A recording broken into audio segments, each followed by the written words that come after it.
Hey guys, welcome to another episode of Let's Get Into It. Today we got checking in straight from the palace, Miss Princess A.V. Coming through from the West Coast, Miss California Cutie. And the best beard on YouTube, Mr. Shady B. And myself, Mace Moreau. Here with the Real Housewives of Potomac review. Hope y'all brought your drinks, because I did. Y'all, we are finally here. We are finally at the last part of the reunion. It seemed like we would never get here. It's been a long road, a long road. You looking good tonight, though? Thank you. You looking good, Chun-Li. Katana. You look more like Katana, from Mortal Kombat. Mm-hmm. And you got that fan, too? You ready to chop somebody up tonight? Oh, yeah. Well, I got to keep that fan. We ready. And you got the fan, yeah. That's Katana tonight. He is definitely ready. I think, I should get his fan to Chris. At this point. Well, what you saying? It say, shut up. Welcome everybody who is here in the chat and everybody catching the replay. Make sure y'all like, comment, and subscribe. And just some church announcements before we get started with the review. We are reviewing Queens of R&B on the Mason Shady Show.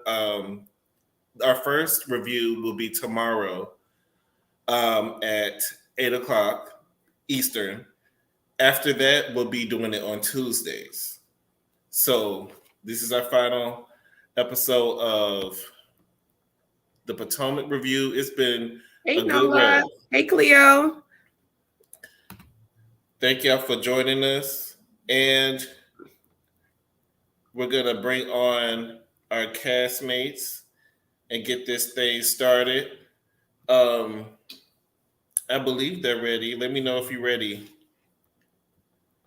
But in the meantime, I'm excited to review the show. It looks like it's going to be good. I really liked it. It was interesting. It had a little drama, And Coco already came out and said that she's not going on tour with them. Coco ain't got time for like Coco's my girl. That's my girl. Me and Coco got the same birthday. And we ain't got time for it. Nope, we ain't messing with them. She said they ain't doing no album either because y'all didn't buy the last two albums. And y'all didn't, right? Right, because y'all didn't, because that album was with Man Crush Monday. I know all SWV songs. That is one of my favorite girl groups of all time. They only had because they had one album that they put out of the remake. Yeah, but they have I like all their music. I still listen to SWV like they came out yesterday. I would sit there listening to New Beginnings, get You're the One, all because I learned how to steal men's from SWV. They had a whole album of stealing men's, and they was nasty back in the day. So Coco being holier than thou now kills me, But right, because because everything was like in your pants. What? Your girl don't have to know. I was like, somebody's just stealing mints. We had no business playing that music while we were kids. We didn't, because I remember being at my great grandmother's house when I used to go spend the night with the cassette player, rewinding and pressing, or listening to SWV. The CD player. Me with the CD player holding it parallel. But let me bring on California Cutie. Y'all put the cuties in the chat. Hey, CC. Hey, CC. What do you do, y'all? How y'all doing tonight? We're doing pretty good. Ready to get this started on this final part 3 review. I think all reviews from now on need to be 2 parts. To me, it's no need for. Usually, one episode is like full of filler. Mm-hmm. They actually just did 2 hour and a half, 290 minutes. Yeah. Thank you for the cuties. Hey, cutie. Hey, cutie. Yeah, 90 minutes would have done it. And that little extra interview with Rhop, that was a waste of time. It was a complete waste of time. That was a waste of time, a waste of tape, a waste of film. That was a waste of time, because if she's going to just sit there and be like, And she didn't say anything that we didn't hear her say already. So deny, chat. I just want to say this too. You guys were kids when SWV was doing their thing. Me and Coco, Coco's actually, I think she might be 51 or 52. 52. However, I'm 50, so all I'm saying is I was an adult. I was an adult singing the songs, and I love SWV. I will be doing a review as well. And hey, baby, hey, cutie pie. She grew up in my area. I remember when she got the deal. She grew up right on Forest Avenue. See, that's that part. I love that kind of stuff. Like that part is I love that kind of stuff. One of my good friends is cousins to Candy from Escape. So I've always had a liking to them, and she's a little bit younger than me. So is Candy too. But I'm just saying that to say, when you have like a little somebody that knows them or whatever the case may be, it always makes it a little bit better. But I'm with you, Mace. I'm sorry, y'all. I'm with you. Let me wipe mine too. Yeah, and I did that with my finger because I was like, maybe it's me. But my sister can't see real well, but I ain't got no notes. I'm just going, we're gonna go. I'm gonna go with what you guys give me. But yeah, but I enjoyed the show. I'm glad you guys. I'll be here for you guys tomorrow. I gotta work, but I'll still be tuned in. I'm gonna do a video. I haven't did any lives yet, other than when we do our panel yet, because I'm just not comfortable. But I am gonna review it. I'm gonna do a video as well, because. Not for nothing, love the music and all that good stuff, but the dynamic of the sisters and their mom is where I'm at with it, because my sisters, me and my sister, and particularly my sister Mallory, we both share the same parents, and then all my other sisters have the same father. And so our dynamic, not that my mom does it to the extent that I saw it like on the other evening, but that was just like on that alone, I was like, ooh, that's a problem. So we'll get back to it. I'll be right there. You guys, big problem, because if I was her and I watched that tape back, I'd have went back to my mom. She gonna turn into an ostrich, girl. She about to turn into an ostrich. You ain't know what? She about to turn into a whole ostrich. We are gonna have plenty to talk about tomorrow. Right. And I'll be right there with you guys. I'll be right there. Now, like I said, I'm gonna do a video as well. It'll probably be short and sweet. But yes, it might not be, because I have some things that I really feel very strongly about the way the mom did, some things. So yeah, so I'm excited. Thank you guys for joining us tonight. We are late. We are sorry. We was on CT time, and it's our last time being together at the Crown Jewel panel until until Potomac come back, or if we got some other things up our beautiful sleeves. You know how we do. We always coming back for more, and that's just what we do. So I'm excited to see what else we got going on. But I'm excited about having this final reunion. Good Lord, it felt like forever and 2 days. So yeah, I'm excited to bring Princess on so we can get this thing going. Princess, I'll let her know whenever she's ready to let us know. So whenever she's ready, we can drop her in. So let's just go ahead and get started. So the reunion starts with Jacqueline still sitting there, basically revealing that Mia is not the CEO of her company as she has proclaimed, and that they was basically making up fake storylines to make their relationship look better for Mia. I guess it was supposed to make her look better, but it didn't make sense. Go ahead, CC. Yeah, no, it didn't make her look better. They both look like weirdos, from the shower to the Gordon bought me a Porsche. No, he didn't buy me a Porsche, but you did. Why she holding the pillow? You did help me. You didn't help me. No, I helped you because my wife loved you. I'm confused. Whose storyline? Gordon was all like, I don't know what to do. Wait, me and you was a throuple. Wait, Gordon was discombobulated and confused, led astray, and it was all over the screen. And it's just so annoying that we had to watch that shit unfold. It's so annoying to watch bull crap unfold in front of our eyes. Like, stop doing that to us. We're smarter than you think. You know what I mean? Like, stop trying to earn your check easily. Stop doing that. When it happened, I said this looks staged. I remember saying that the scene just seemed out of place. Right. Even with the seating, bro, it was like, I'm gonna come sit by you. You want me? Gordon was like, do you want me this? Is it okay If I sit by her, like, oh my God. But I think Jacqueline was bringing that up to say that she was trying to be a good friend to Mia and go along with the storyline to help her with her storyline because she don't have nothing going on. But she let it get to her head and she started abusing her on camera, making her look bad. And she said that's what we're not going to do. But I wish you would have said that during the show. Didn't wait till the reunion to reveal that. I think someone should be reprimanded about this because just lying and making up fake storylines or like blatantly lying. Now that's even like worse than Robyn. At least Robyn didn't say anything. You just made up a lot. Like you just made up a lot. Like we're gonna do this on 5, 4, 3, 2. You're on. Like, but Andy is gonna punish her. I promise you. Either she's gonna be not on the show next season. Not punish. Go sit your ass in the corner. Gordon, like you a liar. Your wife's a liar. Like y'all all just a lie. Now I'm just side eyeing them. Like everybody did it. Drees, and also they were talking about the beef because when Jacqueline said that Mia needs to get more D, and Mia brought up G's prostate cancer issues and maybe he has ED, and she, that was a sensitive topic or whatever. At this point, I don't believe a word Mia says. I don't believe anything. And actually, because I was watching a Mims and he had some exclusive information. Like Mia had reached out to him. Mm-hmm. And because he did the interview with Peter Thomas's ex-girlfriend and what's her name? Jacqueline's sister. Interview. So Mia reached out with him with receipts or whatever. But Gordon, a little video that Gordon had sent.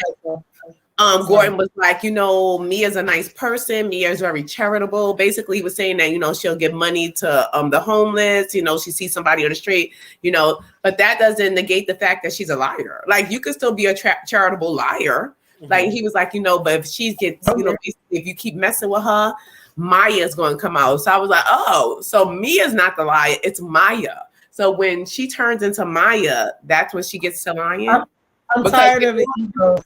She's been caught in way too many lies. Right, because it all goes back. But now he just made an excuse for the lie. Because he said, when she gets angry or she gets upset, you're going to get Maya, not Mia. So I guess Maya's the liar. I don't want Maya, Mia, Maya, Malia, Mania, Manure. I don't want none of it. Okay. Can you not give him? I don't want none of it. I barely want MIA.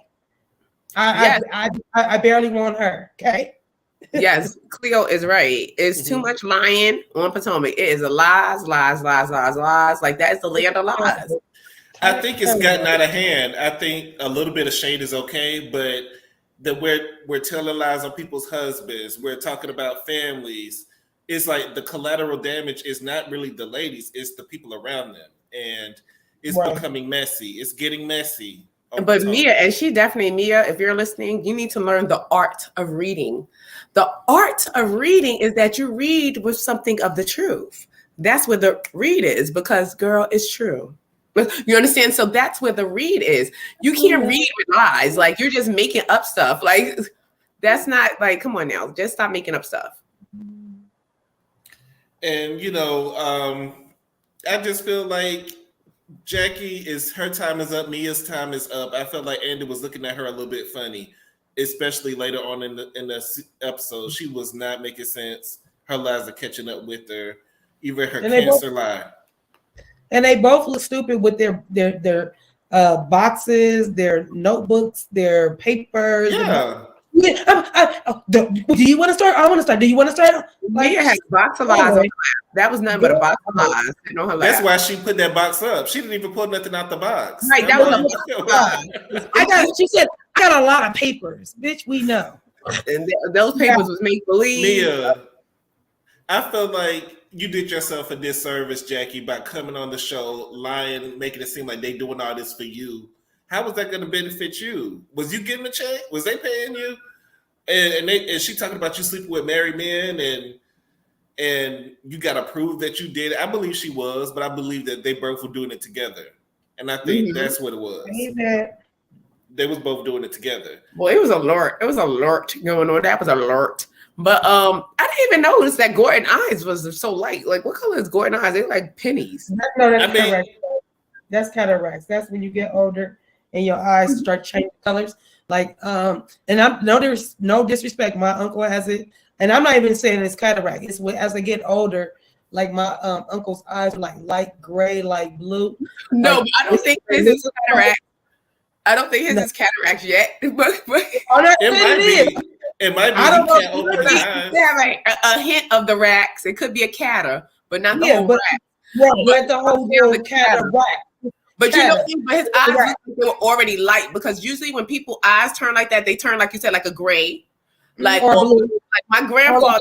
Like a lipstick. My grandmother right now. Yeah, my grandfather Robyn said that his eyes was really blue. He was dark skinned with blue eyes. He really had blue eyes. No catty. No. As he got older, they start, from the cataracts. They started looking like grayish, like and cloudy, like a cloud, almost like they was going blind. Right? Yeah, but Gordon eyes look like pennies. But since we talking about he might have my husband colorized then, maybe, because my husband is dark skinned with army fatigue eyes. Like my husband's eyes are not green, they're not brown, they're not gray, they're all of those. And like when I look deep into his eyes, they're like patterns of those colors in his eyes. And there's like little moles and little dots inside of that. So it like literally looks like not the real bomb army, the real original army fatigue, but the artificial kind of like that sand brownie. Like a brown green, like a mix between a brown. That's what his eyes look like that brownie greeny. Okay, I'm sorry. I was on the tangent. He's got to tell you. He's got to tell you I miss him. No problem. And Princess, let us know whenever you're ready. And since we're talking about the elderly, let's talk about Respucia, who came on for this next part. Not Respucia. Giselle over there complimenting her hairstyle like it was cute. And then you getting a compliment from Giselle. I mean, you look like that was Dejanay. That was definitely Dejanay from the Proud Family. That wasn't even Respucia. We're not going to put that on Respucia. And then she said, "I'm happy to be out." Like you've been locked in a cage somewhere. I know she was in the back of her dressing room waiting to be seen, because this is her moment to be back on the show. But for you to say, "I'm happy to be out," it just sounded a little desperate, in my opinion. They had you locked up in the basement. And then they had you locked up in the basement. Locked up. And then when she come out there, Robyn is advocating for her. This is why we want, everybody loves her. If everybody loves her, then why do you have to keep saying it and keep trying to prove it and show why she belongs and stuff like that? What do y'all think about that? Just a little interest. It was just a mess. And Robyn, I think Robyn was just saying that because of her beef with Karen, whatever, because Charisse is the one who put the ladies together. And then Karen comes along and said, "I'm the grande dame of Potomac." And being that, she called Robyn out on her husband's allegedly philandering ways, she was a little upset. So she was like, everybody loves Charisse. It's Charisse. It's the Charisse show. That's what she was giving. I know what I was giving. I know when I did the reality award show, where we gave away the viewies. I don't know. You guys need to go check out Chef Don Don. Shout out to Chef Don Don and the reality award shows of 2023 or 2K23. Go check him out, because let me tell y'all, I was the presenter that gave out the basically it was a non-factor for me, but it was "Why You Still Here" award to Charisse. Charisse got that award, and I presented it to her. I sure did. The only problem was, like I said on the award show, she wasn't going to accept it. I accepted it for her because she was back there getting lit on the champagne, trying to drink up everybody's champagne. Everybody's champagne. Like, girl, relax on the champagne. But yeah, I'm with you. Her hairstyle, what was funny is that I didn't know if it was a compliment if they were saying she looked like her daughter. I was like, y'all do know she doesn't. Okay. Maybe she looks young, but when you say she looks like her daughter, it's like, do you know the daughter's watching? Like, maybe she wants to look like her mom. I'm sure my kids don't mind looking like me. Maybe not. I mean, but when they said it, I was like, please don't quit quit saying that she looks like the daughter. Like, oh, you look like your daughter. I was like, not with that hairstyle. That hairstyle is horrible. Because the hairstyle was probably very childish. You know, it was very childish, and I think when they were saying you look like your daughter, they wasn't being nice. It wasn't a compliment. Because the hairstyle was very immature. It was an immature hairstyle. Okay, my bad. But such a lady of her particular age, that hair was very immature. She can't get it. Somebody in the comment, let's see that. You look so pretty. I meant to comment. I love the blue. I love the thank you. Like my bro said, the Nicki Minaj, me, Chung Lee. Like you do look like Chung Lee. Nicki's and then Nicki, hey, I did listen to that song, mate. Ruby the Sleeve is back. You on Saturday when you guys did your you guys' review on the weekly things that are going on. You guys go back and check the Mason Shady show on Saturday. That was really a good show. I enjoyed myself so much. Oh, thank you. I say that to say that Mace was talking about the Nicki Minaj show. And so, I mean, not show, the Nicki Minaj song, and I love it. I was like, uh-oh.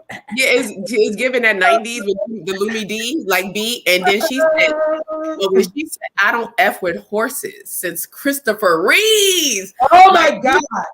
You know that horse threw Christopher Reeves into paraplegic. That's what made like you don't trust the horse because the horse will paraplegic you. She's talking about Megan Thee Stallion too, though. Right, and she was talking about how when she said Dorito hoes is mad because they're not chose.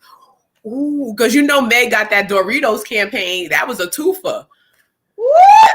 That was a twofer. And she got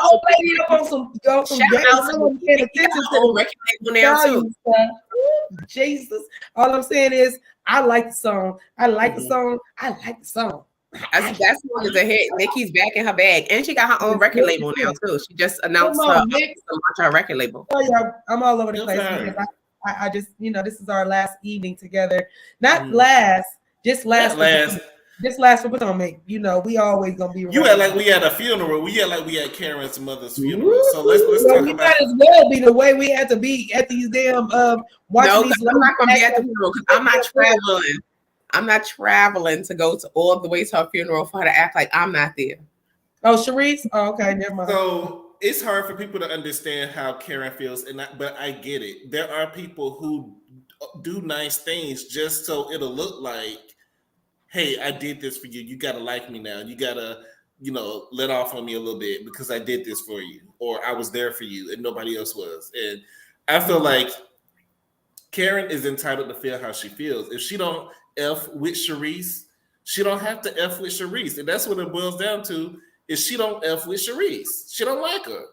And that's okay. You don't have to sit down and talk about it. She talked about her 5 years ago with the blue-eyed man. Mm-hmm. Go ahead. I was saying that's it interferes with if production says, look, I need all you guys to sit down. Y'all gotta be all in this on this particular episode together, then you're going to bite the bullet and I'm gonna sit down and I'm gonna be cordial. But outside of that, if I don't have to sit with her, I'm not gonna do it. And that's going on down in Malaysian and basketball wives as well. It's like you have to differentiate what's mentally your capacity, how deep you can pull yourself away, or are they going to pull you more in and you can't get yourself out of it? If you're not strong enough, or you don't have the capacity, or you just say, you know what, I'm not giving that energy, then by all means, exit. Like stay away, get away, unless it is messing with your bag. If it's messing with your money, go get your money, bite the bullet, bite on something in your teeth, so you can grit your teeth while you sitting there talking to them. But you know what I mean? Just bite the bullet if you can. But for the most part, I'm with anybody else. If I don't have to be around nobody that I don't like, I ain't about to be around you. Why? Why mess my energy up? But I think Karen should just told her from the beginning. Because I know it's my mother's funeral, but in the middle of my funeral, in the middle of my grief, on my way to the limo, I would have turned around and be like, "Oh, why is you here? Like, I'm like, why? Are you here? Like, I would have stopped my grief. Like, why is you here? Like, girl, bye. And she would have known. I would have made it very clear to her. I don't want to be in your presence, and I don't want you in my presence. I'm not going to play with you. And I think Karen was trying to do the upscale. You know, she was the grande dame, and she was trying to be la dame about it. Right. But she should just have told, like, girl, I don't mess with you. I don't F with you, period. And that's it. What to do when you trying to, when you are around. Like, I understand when you want to come around. If you're coming around a group setting, I don't mind, because I'm mature enough to, I could socialize, you know, whatever, and not deal with you on that level. I could say hello, you know, whatever. But when you coming after me, like she was, like, Karen, you know, everything, I'm like, I don't like you. I don't mess with you. I got you. No, yeah, I got you. She should have told her that they're not running from her and stuff like that, because she just making more, we're not going to prolong this. I don't like you. And the way that Charisse came on the show, it did kind of come across like your whole storyline was to attack Karen. Yeah. Because you talked about her ever since you got on the show. A role of a friend of the show is to bring drama, but you only had 5-year-old beef with somebody who really don't like you. So she wasn't going to give you that energy to go back and forth with you and have a moment so you could be on the show. Right. And Charisse wasn't she at Robyn's Family No Family Day? She was. And I would have allergy attack. Have to stop it then and there. Look, you're not going to chase me around for the rest of the season, and you know stuff. I don't like you. Mm-hmm. We are here at Robyn's Family No Family Day, and I'm going to be cordial. But you stay the hell away from me. Straight up. Keep it like COVID-19. Yes. Back up a little bit. And then it gets petty. What's that? Carly read 5 feet or 5 minutes. 5 feet or 5 minutes. Like back up. Like, but no, get away from me. They digging up who came to who birthday party, and it's becoming really juvenile at this point. Y'all running that stuff talking about. Right. So now they address the rumors that Charisse came on the show with. Rumors about Karen sleeping around in the bathroom at some place or with a man at the bar. And Charisse is trying to make it seem like that's not the reason why she came on the show, but that is the reason why she came on. She did the same thing to Monique, and Monique didn't want to film with her. So she had a motive. And I'm sure Bravo is not going to let you be a friend on the show with no storyline. And she had if that was your storyline. She has a great storyline. Right. Like, no, because Eddie's not with her no more. You know, your champagne room is gone. Like, it's like a seltzer water walkthrough. And you could sit there until I'd have been on it crying with my bad wig. Like, oh God, I can't believe this. She could have been crying. Did Katie really sleep with her ex-husband? Do you think that she did that? But Candy from Escape? She said she did. No, Katie who? Wait, no, Katie Potomac. Oh, Katie. Oh, I thought Katie said she slept with her. Katie from Potomac. Katie was accused of sleeping with Katie Eddie. From Potomac. Charisse's ex? Wait, no, I thought Katie. She said that she did. Oh, hold on. Let me get my charge before the computer died. Hold on. What the bumba clan? Oh my God, he done took me into another language. Beautiful. You look so beautiful. Let me just say. Thank you. You too. So pretty. I love all that. You remind me, like in 2000, my sister. Oh, I'm gonna post that picture. I had a picture. My sister, she was posing for a magazine, and my homeboy Andre. Oh God, Andre, what's your last name? But anyway, Andre was on Good Times, y'all. He was on Good Times. He was on What's Happening when rerun. Wait, is Andre the short one? Is Andre short? Andre, and look, it's a black guy, and it was a Puerto Rican guy. And remember when Rerun wanted to, he was in a dance contest, but he had to lose. Oh yeah, when he had to go to dance contest. And so those guys, the black guy is Andre. Okay. Which is the first stylist that ever cut my hair. But the reason why I brought Andre up is because Andre cut my sister's hair. This was the year 2000. You know, everything was like, remember, everybody was so scared for it to go into the 2000 because the computer's going to shut down. Everything's going to shut down. Everything's going to shut down. So at this time, Andre was like in Paris and doing all kind of modeling. I mean, doing people's stuff and stuff. So my sister, I got her hair cut real short. It was like a bowl cut, and it was like burnt, and she had on lipstick, kind of like yours. Kind of like yours. This kind of reminds me. And so when I look at you, I'm like, oh my God, it reminds me of that time. But it was more. This is a 90s look I was going for. This was come on. So no, I ain't not. 90s look, because you know you have the dark lip. Oh, I used to line my whole lip. Me and my sister used to line our whole lip with lip liner. Like yes, please. I used to line my black eyebrow pencil. Everything was matte with the gold. Everything. And they say your lips look like booty holes. Everybody. Yeah, my mom used to be mad when I wear red. She's like, "You look like a bigger my sister." So, but it's so funny because my mom, they used to be like, "Y'all lips are so beautiful and bomb," and when we put red lipstick on, lip liner on, oh my God, they used to be like, "Y'all pretty, but I know other people are looking at y'all in a whole nother kind of way." It's like the lips are just too perfect, too look like, I ain't gonna say blow up dolls, but just perfectly red lips. So let's move on to talk about Mia and getting caught up in her lie about Karen sleeping with that guy at the restaurant. Wait, before you go back to that, Katie said that she slept with Charisse's ex-husband. I thought she said she slept with Charisse. No, the husband, the ex-husband. What was I reading? I need my glasses because I was like, "Ooh, Charisse, you sure?" Let me pull up the story. Please pull it up. I didn't even know. I've never heard. Look, look at the show. Pulling they resources up. No, because I was watching Storm Monroe and he did a video on it. And I remember commenting on his video that older women that with money, they're real freaky. And because he was like, "Do you think that Charisse and her got it on?" So I was like, I think so, because a lot of times they get drunk and them older women like that, and they have money and stuff. They're little freaks. Their husbands are not home. It was a lesbo hookup. That's what I'm saying. It wasn't the husband. It was them together, because I remember that, because I was like, "Ooh." Yvette says no. Charisse.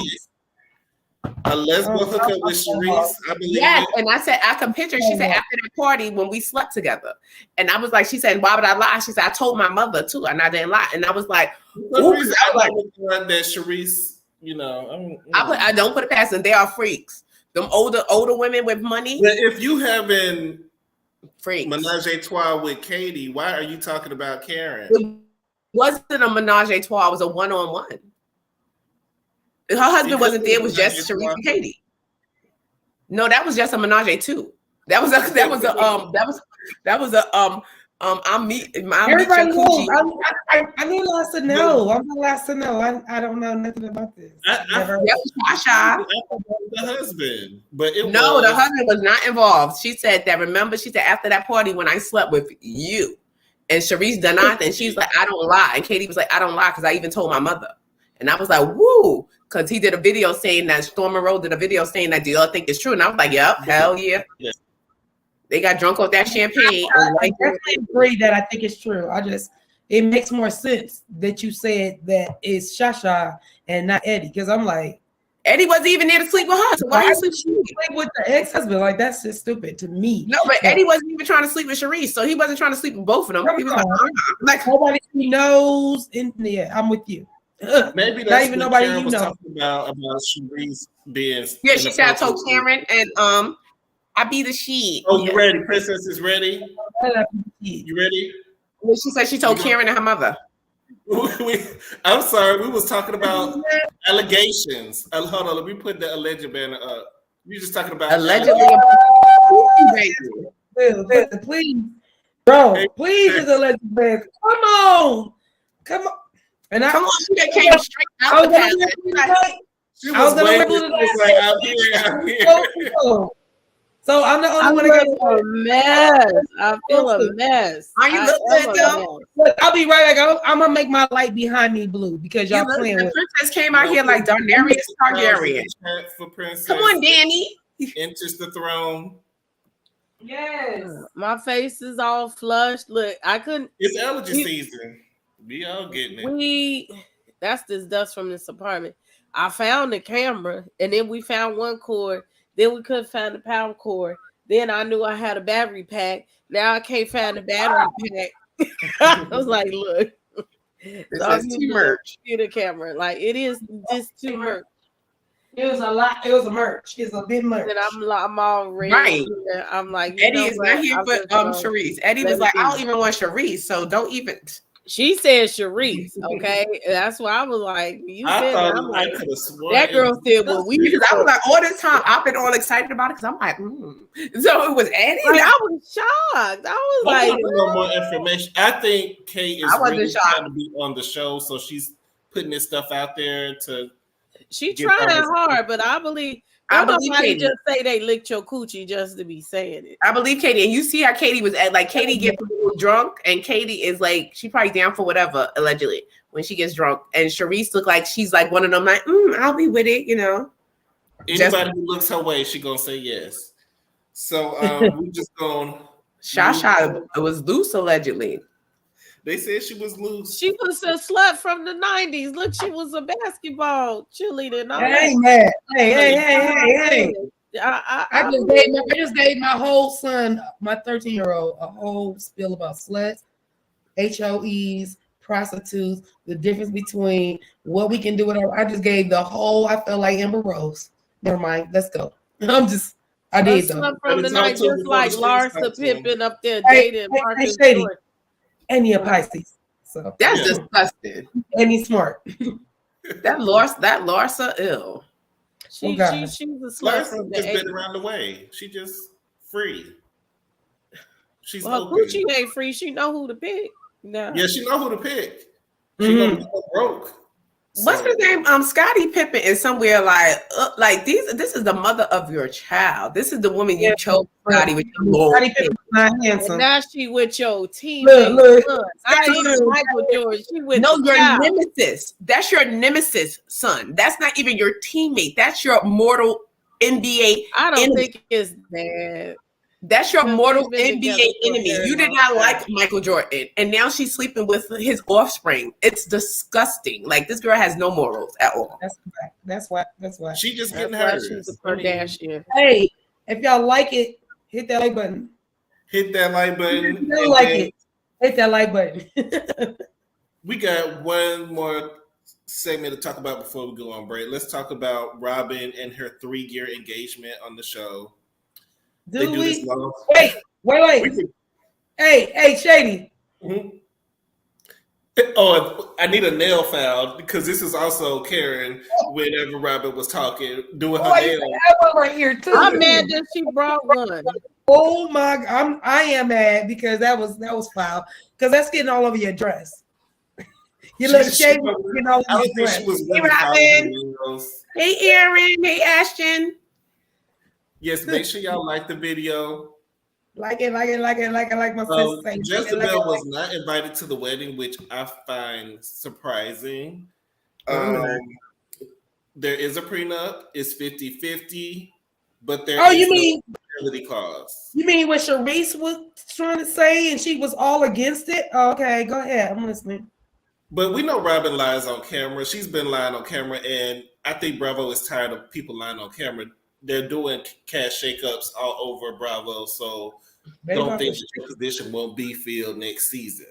Mm-hmm. Like a lot of people are too comfortable. And Ron said, "I make more money than you." What are you talking about? Who makes more money?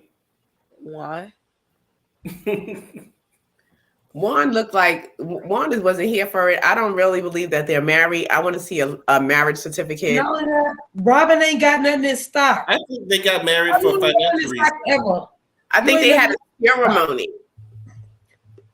Yeah, to shut people up. Mm-hmm. They probably I don't think that they're really married. And as far as her with that prenup and there's no infidelity clause in it, it's because she knows what's going on. And allegedly, if she is the wrangler, how's she gonna sue herself? How's she gonna ask herself? Because you allegedly about the things that's going on. You setting it up. You picking out the allegedly. So you can't put that infidelity clause in there. You would be a fool to. I like the fact that she lied and said, "Well, what if I was getting it on too? Then I'll be." Girl, what you talking about with Giselle? Oh. No, yeah, she was just reaching really high. That was her trying to make herself look better. She was stretching this. This was her stretch. Y'all What we talking about, Robyn? Bro, you don't have this. She was like doing one of these. She was stretching. Referencing to, like, we need that reference. Do you have? Oh, that? the monster. Yes. Yeah, that was cool. No, that's specific one of her for being like in her bathing suit and the monster. It's like specific. If not, I'll put it in our chat and then you can put it in the chat because I don't even know where that. I'm gonna put it right now. I got you. I'm gonna put it in our inbox right now. That was good. Maybe if I want to, maybe I want to do something. The after part that Bravo decided to throw in after the fact, which we really didn't learn nothing new about. Andy just drilled her a little bit more, but all the questions was leaked ahead of time, so I saw everything prior. So it just it just fell flat to me. They just edited it on just to edit. Did you get it? Is that it? That was a waste of film. It was a waste of film. You could have had a VA type of situation. That was definitely a waste of film. Like, girl, all you did was deny. Come on. Andy looking like, girl, like you is like, he's asking the questions like, it's so funny when persuasion people catch people lying. You would be like, you is a liar. Like, you be like looking, but he's just giving her the look like, so. I see the picture, but it shows up small, like when I expand it.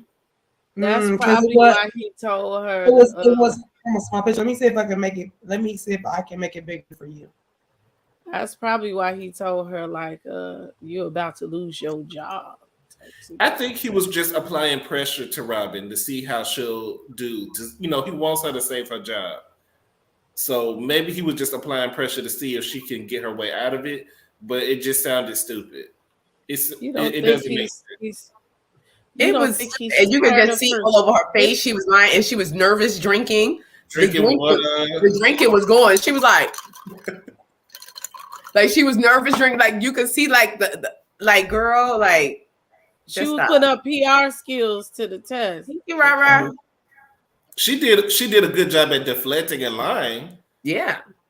If that was the goal, but you made yourself look bad to the fans don't like you. You cussed out the fans. You stuck the middle finger up to the fans. Did we like her before anyway? No, because who do you think you are talking to telling me your husband, right? This woman, she's dating a football player, right? She's allegedly was dating a football player. She came to wherever she came to. Okay, she's going to call your husband, right?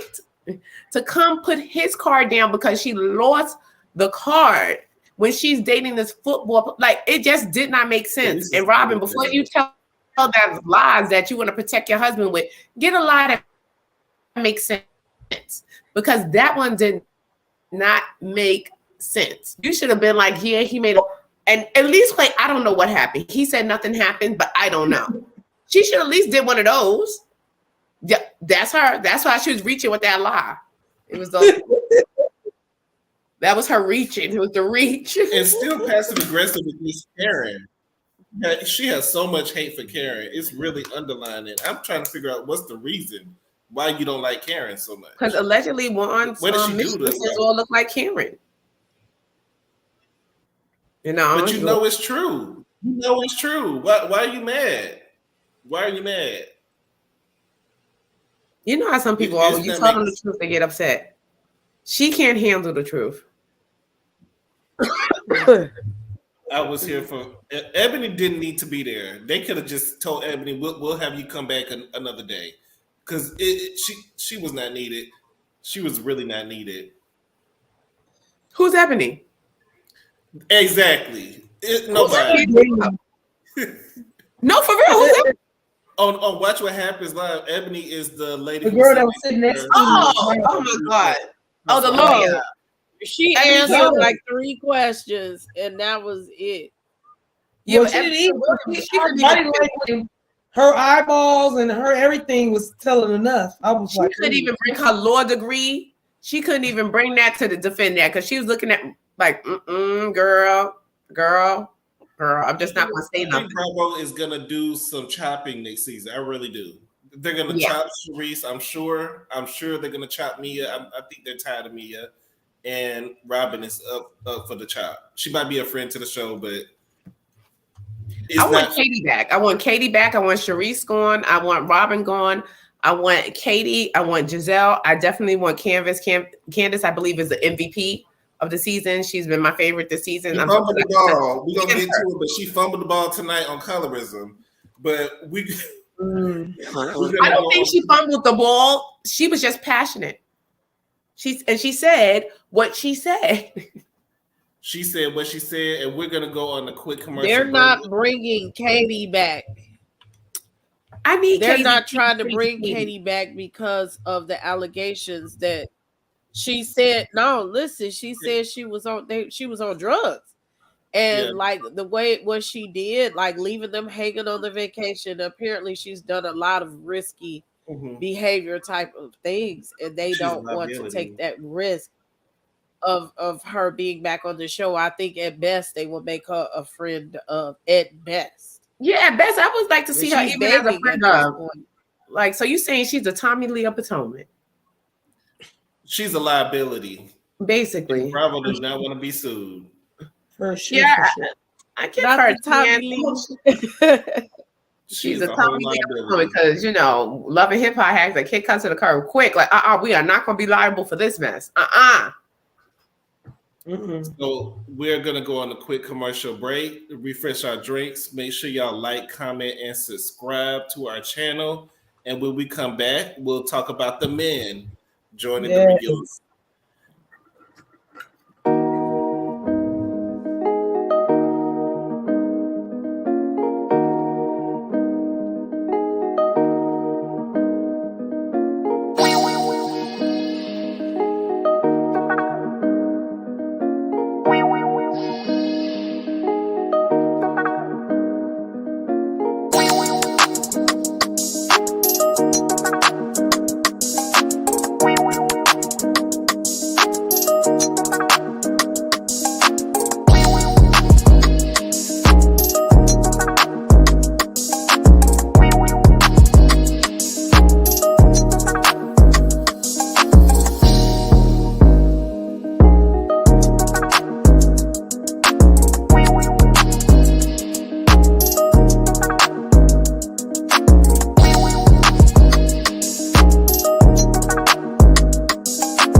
Hello, y'all. We are back. Yes, we are. Hit that like button. And the only thing I want to know is Juan coming. Never. Is Juan coming? Ever. No. How is it fair that all the other men have to come to the reunion and Juan is always at work? He don't work. Have we seen him go to work? He's working. Shady. There wasn't nothing going on that he couldn't miss. Not nothing. You don't have sick days. I'm glad you're stuck and you're not just staring at me like that, because I'm like, he's working. He's working. Sorry. Okay, he's working. He's working. So the men joined the show. Happy Eddie is there. They make a joke about him smiling and flirt, and he had to say he's not flirting. They pan to Ashley, who flips her hair. Thank you, Katana, for joining us. I see you. I'm sorry, I had to get some more ice.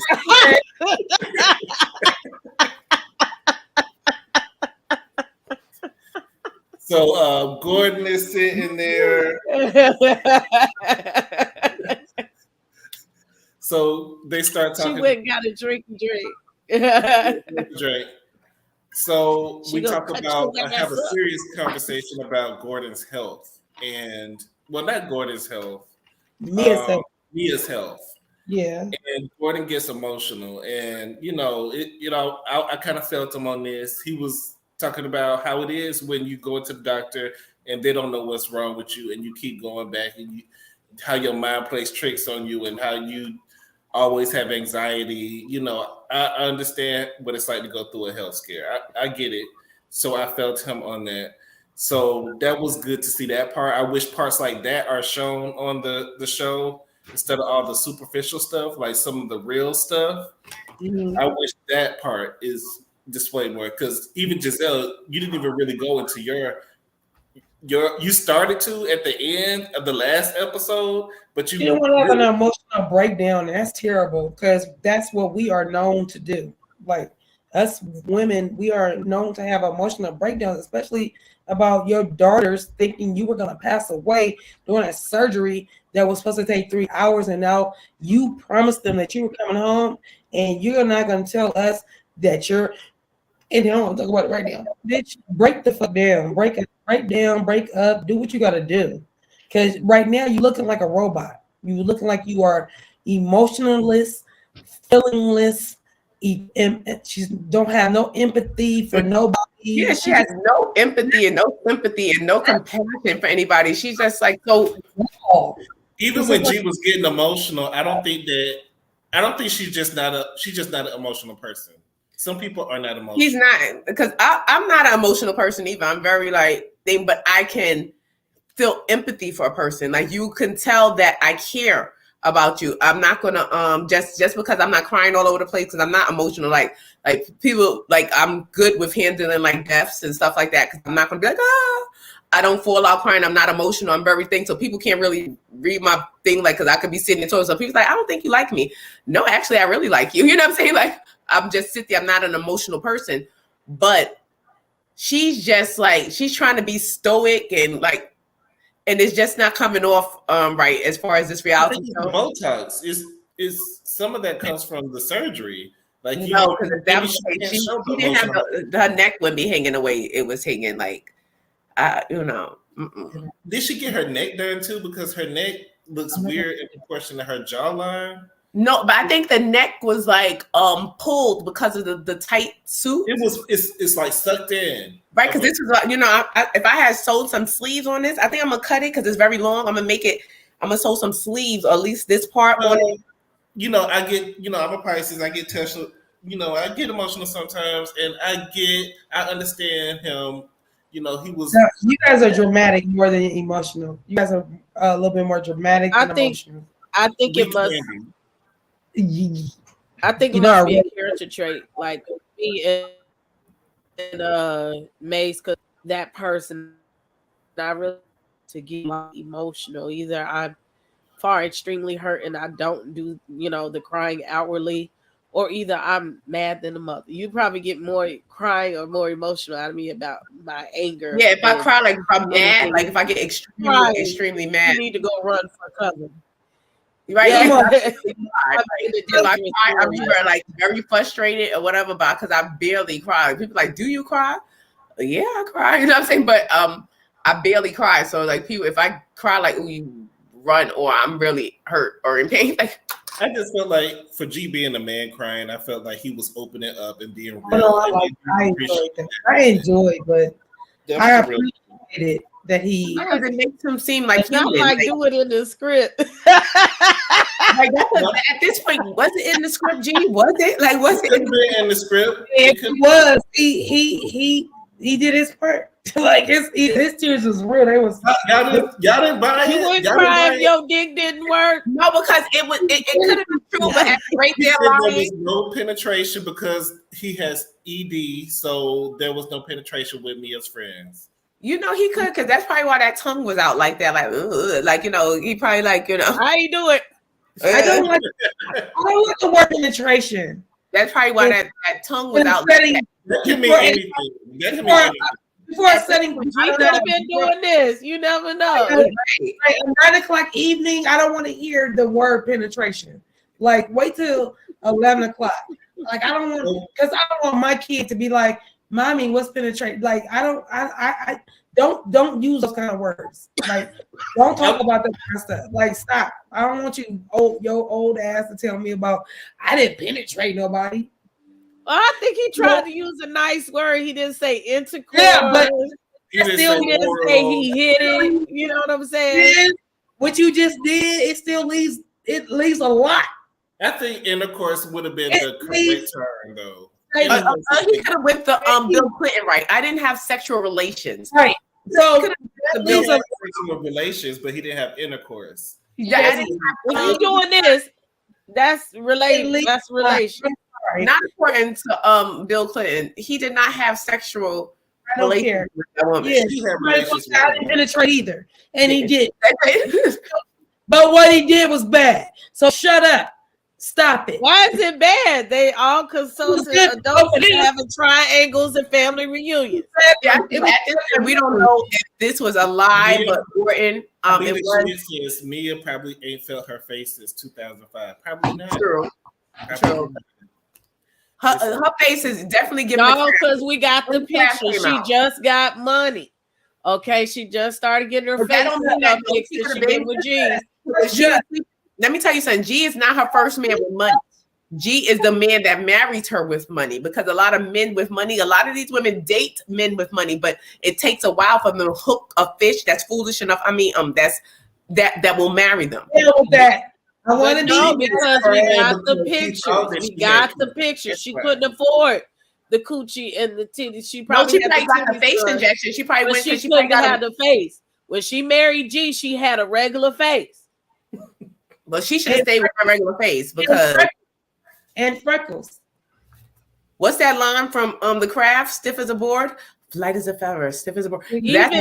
Even right before she got on the show, she didn't have them big duck lips. I love The Craft. She got them pumped up for the show, probably. Why do people do that? Don't take the K. Michelle approach. You know, she was alive. I was in the mirror today. Dead ass. I was in the mirror today. And I was smiling around. I was like, she looked totally different. She don't look like. I was in the mirror today, and because two people told me. One guy, I married. He was younger too. He probably was in his 30s. Yeah, I'm married, and he was like, "Your husband is lucky." I was like, "Oh," but anyway, getting back to me.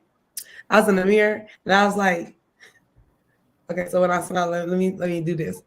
Okay, y'all see my smile lines, right? Here's the thing. When I was younger, and I love the Cosby Show, I love Felicia Rashad. So when she has these smile lines, right? So now that I'm her age, when she was on the show, like my smile lines came in, right? So I was smiling in the mirror, and I did like this. I was like, "This is what it looked like to have Botox." Mm-hmm. I was like, lines. I was like, "It's not supposed to be that." I was like, I don't know if I like that or not, though. I was like, it's supposed to be soft, like Roxanne has gotten Botox in her smile line. Look at my smile. Now look at me when I pull it back just a little bit. That's not the way it looks. The lines are just I'm not saying it looks like. I'm saying I was just like. So I wouldn't have no smile lines if I did Botox. I like my smile. Roxanne, she has recently, she wanted me to tape it when she went, but I think she got like her second injection, like over the summer, she got her smile lines filled in with Botox. Okay. She's, she a little bit older than you. Huh? Oh, it looks okay. Yeah, she don't look like it just took the line out. Yeah. I'm doing that because it out. Lines go. Don't do nothing to your face. That's poison. I'm not putting nothing in my face. You know, you just take an egg, and take the yolk. Like you probably could keep it in your face. Is gonna be looking stiff like this. Your face Mace, I've done that. This is why my skin looks so good, Mace. Right, me too. Because that's all. Like use the egg and stuff. Like it keeps your face tight. Like I can't even get a line in my forehead. Like I be trying to squeeze to make the lines. My forehead is so tight. Put dirty glasses on your face. All I'm saying is she looks pretty here. I like my smile lines. That was right before the show when she had regular lips. Even her skin looked a little less oatmeal like. Those duck lips, way prettier. Yeah, like and she's sitting there spreading lies. Like her lips is spreading and they spreading lies. It's terrible. Oh yeah, she needs to not do that. Don't do none of that, Mia. Don't spread lies. Chris's moment. Chris has been waiting this entire season. He's been the topic of all discussion. They dragged him up and down Potomac. We need him. And Chris got something to say. He was revving up backstage. He come and sit down, and Chris lays into Giselle. He said, Go ahead, Mace. Go ahead, Mace. Go ahead, Mace. Spit it out. Spit it out. My family. My job. Spit it out. I don't like this guy. 10 months. Nobody believed that. Nobody believed 10 months, 30 days, 20 seconds, and if I had a watch on right now, He said he had smoke for everybody. I felt that when he said spit it out. I felt he was on Richie's side today. I told my husband to spit it out. He's like, "Oh, spit what out?" I'm like, "Spit it out." I couldn't catch the whole thing. He was on Richie's Sky today, and he was like, "Look, I hope this is the last time I gotta talk about this shit." Yeah, I'm sure he's tired of talking about it. It's been a long season. I'm glad he did bring up the fact that she was always dwelling on his brown penis. Come on. He had very valid points, and that's why I said it's good that he gets a chance to defend himself. As a man, defending yourself against a woman, it can be difficult without people saying, "Oh, you in women's business." But she did put him in it and accused him of several things. So he was yelling, he was getting loud with her. And this is not the first time a man has yelled at Giselle at the reunion. We all know that Monique's husband had to get with her. You know, she's always getting yelled at by men, which is unfortunate. But because she keeps lying on men. Stop doing that. Stop doing that. Because here's the thing. I'm not going to talk to you if you're going to be yelling. Bitch, you better be lucky you didn't cuss your... That's why I love the dynamic of Candace jumping in to call it a gutter snipe because she was good there, but she missed the mark right after that. No, but that's fine. I'm saying when Chris got upset, then Giselle was like, "Well, I'm not going to talk to you if you're yelling at me. You ain't spit it out. You sitting there conjuring up a lie." And I love the way Candace, right in that moment, jumped in to stop what Giselle was about to do, which was gaslight him on some bull that she was doing the whole time. And he is tired of it. And I love the fact that his wife jumped in and was like, "Girl, don't make me come across there and get you, because you're not going to do that to my husband. He already was being nice to you," saying, "What exactly did I do to you, Giselle?" Hey, Giselle. He asked a simple question. Hey, Giselle. What did I do? Hey, Giselle. Really hey, Gizzerneck. Hey, Ring of Necks. What did I do? What did I do? He ran around Robin Hood's barn like Monique ran around that damn barn to beat Candace's ass like 10 times. Instead of admitting, like, all she had to do was like, you know what? I phrased it wrong, because it is semantic. It does boils down to semantics. It does, because one thing is to say someone did something to you that made you feel uncomfortable, and the other thing is to say I felt uncomfortable. That's a totally different ballgame. Like that's apples and oranges. I could say that, "Oh, my husband friend made me feel uncomfortable when he came in the house." That's saying like he did something to make me feel uncomfortable, when I could say like, "Well, him being in the house without my husband home, I felt uncomfortable." Well, she did that shit on purpose. That's why she couldn't do nothing but this.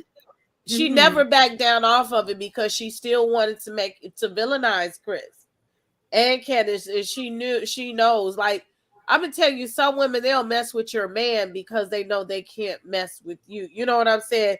They'll use your man as a way to get to you, because they're cowards.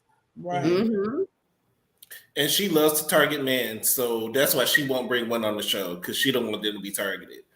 And it's going to come everybody's man, but they don't want them to say nothing. "Oh, he's talking to me." Oh, so you telling me Jason's not going to be on the show next season? He does. I really doubt it. I really doubt he'll be on the show. Even when her baby father came back. She ran him off too. She didn't know how to act. He didn't want to be participating with her because she got a stench to her. She got a little nasty little stench to Giselle. And he's like, "Yeah, you know what? I can't we share daughters, but I can't be attached to you. I think it was a fake storyline. It was given the same thing Mia and Jackie was doing. Yeah, I'm not talking about the relationship. And wait, what season are we in Potomac? Because sometimes I get lost in this.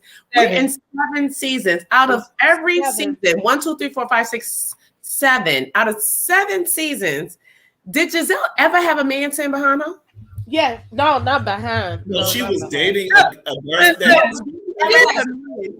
She's been alone all the time. That's why we asked, is Jamal coming? Okay. Wait, did she ever? I'm saying out of all, never. So imagine it to be her. This girl she goes in her bed and cries. She is, and this is why she used it. And I don't think what did Candace say wrong? What did Candace say wrong? Okay, so let's talk about what Candace said. So she called her a gutter snipe, bitch ass. Mm-hmm. Then she said that her white looking ass. She called her a white ass. White looking ass. Mm-hmm. Then she says your proximity to whiteness allows you the ability to say the things that you say and get away with it. It's true. Yeah. Where was the wrong? What did she say wrong? I didn't hear nothing she said that was wrong. Because the broader audience doesn't understand what you're saying. To them, it sounds like you're just complaining, oh, you're light skinned, so you get away with everything. And they don't see the reason why you feel that way. I don't think that is the colorism issue is brought up in a way where it really explains the entirety of the issue.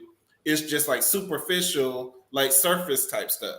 Yeah, I think the colorism issue, they already discussed. They did their little segment. It wasn't much. It should have been more into depth if Andy and Bravo cares about Black women. I think it should have been a little bit more into depth and maybe even had like an hour special with a professional. The audience doesn't understand colorism. I said they should have had like an hour special because most of you making all your money off the Black shows. Let's be clear. Everybody's checking in for the Black shows. You understand? You got your little audience. You may have your audience for Beverly Hills and whatever, but the Housewives of Atlanta, the Housewives of Potomac, Married to Medicine, those are your hit shows. And that's predominantly Black women. So I feel that they should have at least gave like an hour special instead of giving Robyn the opportunity, them 20 minutes to lie. They should have had that and have brought in a professional, a psychiatrist, to maybe explain it better to the broader world. I just think that in her anger, she just said it. I don't think she said anything wrong because I'm talking to another Black girl. I don't care what the world is saying right now. You know what you're doing with your white looking ass. You know what I'm saying? In front of the world, that's the whole difference. I'm talking. It's almost like kitchen table. They need to hear, and they need to hear it raw. Like people don't understand if you give it raw. Like I'm like, oh, dirty bastard, give it to me. I had Persuasion in my comments trying to tell me what colorism was, and I'm like, you can't tell me what colorism. But people are sitting there making up, oh, colorism. This. It's only against Black girls. Colorism is colorism. You could be like colorism is when someone is being treated different according to their colors and according to their features, according to the way they look or whatever. You know what it is. And like she said, with your white looking ass, you know how you look. When Giselle wake up in the morning, she know how she look. And she's happy that pale. She happy, not even that she's even pale. She didn't even got to be that light. You know, you got a brown skin, you got a nice pretty complexion of what the world, the Americas that deems pretty. You know, you got eyes. You know when you look in the mirror, this is why she can play with everybody's man. Because she feels she has the right to. Because I'm a beautiful woman. I'm a beautiful Black woman. I'm not black. I'm not that Black. I ain't your kind of Black. I'm a Beyonce Black. I ain't your type of Black. And let's be clear, you know what you're doing with your white looking. She's from the deep South, especially Louisiana with that Creole. That's what they do. You want to pass for white. She can pass. But I said, but it's worse in the South. Like, you know what you are doing because you know what America's deems beautiful, and especially for a Black woman. Oh, she's beautiful, like Beyonce. Beyonce is not technically Black no more to the white people. That's Beyonce. She ain't technically. They ain't saying, "Oh, she's a Negro." Her own race. Oh no, that's Beyonce. You understand? Her own ethnicity. Yeah, I'm saying because she's not. Even the white people. Oh no, they be like, that's Beyonce. No, she's a Black woman. she's Beyonce. You know what I'm saying? Like, you know what you are doing. You know you have those green eyes. You know how you look. You know that you are what the world deems beautiful, and you know that you can get away with certain things, and you can, get away with it. Can I say something? Can I say something? And because I know people gonna come after me, I am a true number one, day one, Destiny's Child Beyonce fan, but I am also a realist. I personally do not believe that Beyonce truly knows the Black woman experience or just a regular person's experience, because she has been rich from her teenage years. Well, actually, her parents were never poor. They were, living on the upper middle class side of Houston. I remember I was working at the hair shop. I've seen pictures of Hair International books. They're this large. Like, I'm sure they cost a hell of a lot of money back then to print. Right. You know them Hair International books.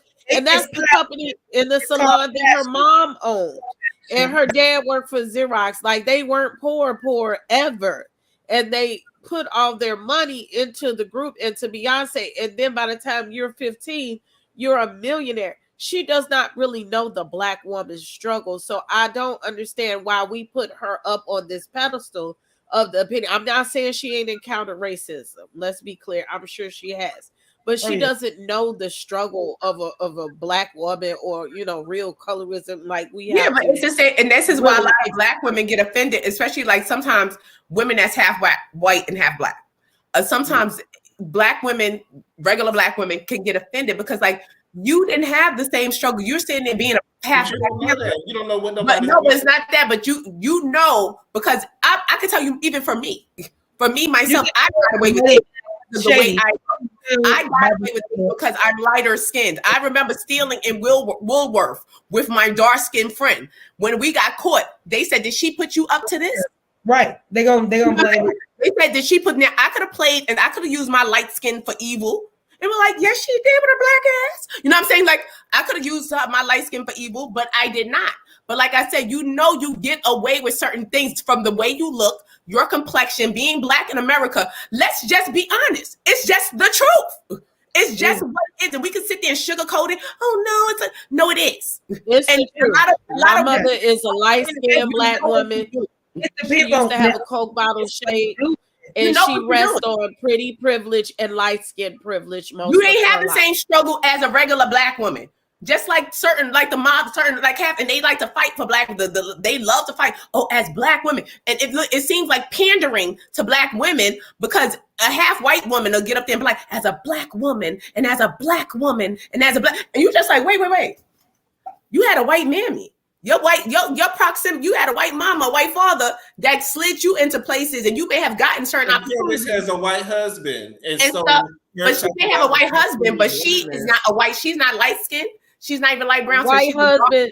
All they gonna call you is a bed witch. A bed witch, like her, things like that. The fetishize. It's not the same. The experience is not the same. Black women, when we date outside our race, I've been this close to dating outside of my race. Like, the experience is not the same, but a lot of people in my family are mixed and date outside Black and race. So they're white women. It's not the same when a Black woman dates a white man. The experience is totally different, and the treatment is totally it's different. And like I said, Giselle knows what she's doing. She know how she looks, and she know what she can play on. Trust me, you know. Like I said, some people, like, you have to, like, you go undercover, like when. It's really deep, and we probably could be into this for days, but the colorism, it works both ways on dark skin and light skin. It works both ways. People that say they don't know it does. And that she told Giselle, right, with your white looking ass, because you know what you're doing. When she wake up in the morning and she get dressed with her tacky outfits, she could get away with those tacky outfits. Let somebody else of a darker nature wear them tack. They are reading them down for filth. You hear me? But she's going to get away from it because the way she looks. You got those green eyes and that light skin and that blonde hair, girl.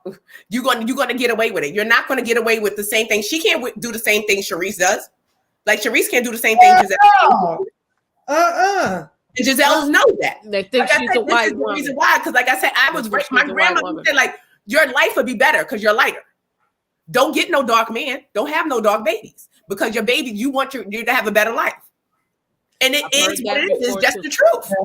And I'm gonna tell you, as a light-skinned woman, and my sister, I don't know if she's still in the chat, but it's so funny because me and my sister being light-skinned and being half Latino, half Black, it's so funny how we wanted our children to be dark-skinned, or because of the ridicule that we got as light-skinned, or you're not quite dark enough to be a nigga, and you're not quite light enough to be Mexican, and it was just like, so I'm not about to choose no sides, bro. Like, look, I'm who I am, and I'm not picking no sides, and I'm not gonna you can't make me pick no sides because those are both my sides. So I never had that problem, but me and my sister, and it's funny because she used to be like, I'm gonna have a baby with the darkest, the most chocolatest person I can, because us as light-skinned women, or just us being light-skinned women, but being light-skinned, we got ridiculed for not being dark enough, or not being Black enough, or not being whatever it was that they thought it was, right? So me and her both, her specifically, she was like, I'm gonna find me an African man. I'm gonna date me an African man. And she didn't. But her oldest is light skinned, like us, daughter. Her son, brown skin, don't even look like he might have a light skinned mama.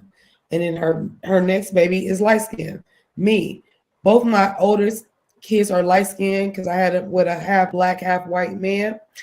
And then my husband is chocolate Creole, but chocolate with green eyes. So 2 of my children are brown skinned, and then our middle child is light skinned like me. But I say all that to say, we were really so mindful. Like, we were so mindful and thinking about how we were brought up and how we didn't want our children to grow up and be ridiculed for being light skinned, because no matter what it is, like you say, colorism is on both ends. Whether you're on light skin spectrum, trying to be brown skin, trying to be light skin, and then dark skin trying to pass for brown skin, it is such a vicious circle, and it's so terrible that we have to go through that kind of bull crap, because nobody chooses, at least to our knowledge, we don't choose the skin we're in, who our parents are, how we get here. We don't get none of that. So for us to be judged on that stuff is so crazy to me. It's so crazy to me. So it's sad. It's sad. And you know what? You make me rethink. Different. Like I said before, as Black people, we're one of the only race, like Black and Latinos. We're like the only race that come in so many different colors. We look Asian. We look white. Right. We look things. So we don't have a cohesive look. So we don't have a cohesive relationship with each other, because like, even like with the Chinese, they sticking together. You hear me? You think, you know what I'm saying? It's long, you hear, and even they have their same thing I'm on. They could be Puerto Rican. They could be Puerto Rican. They could be a light Puerto Rican.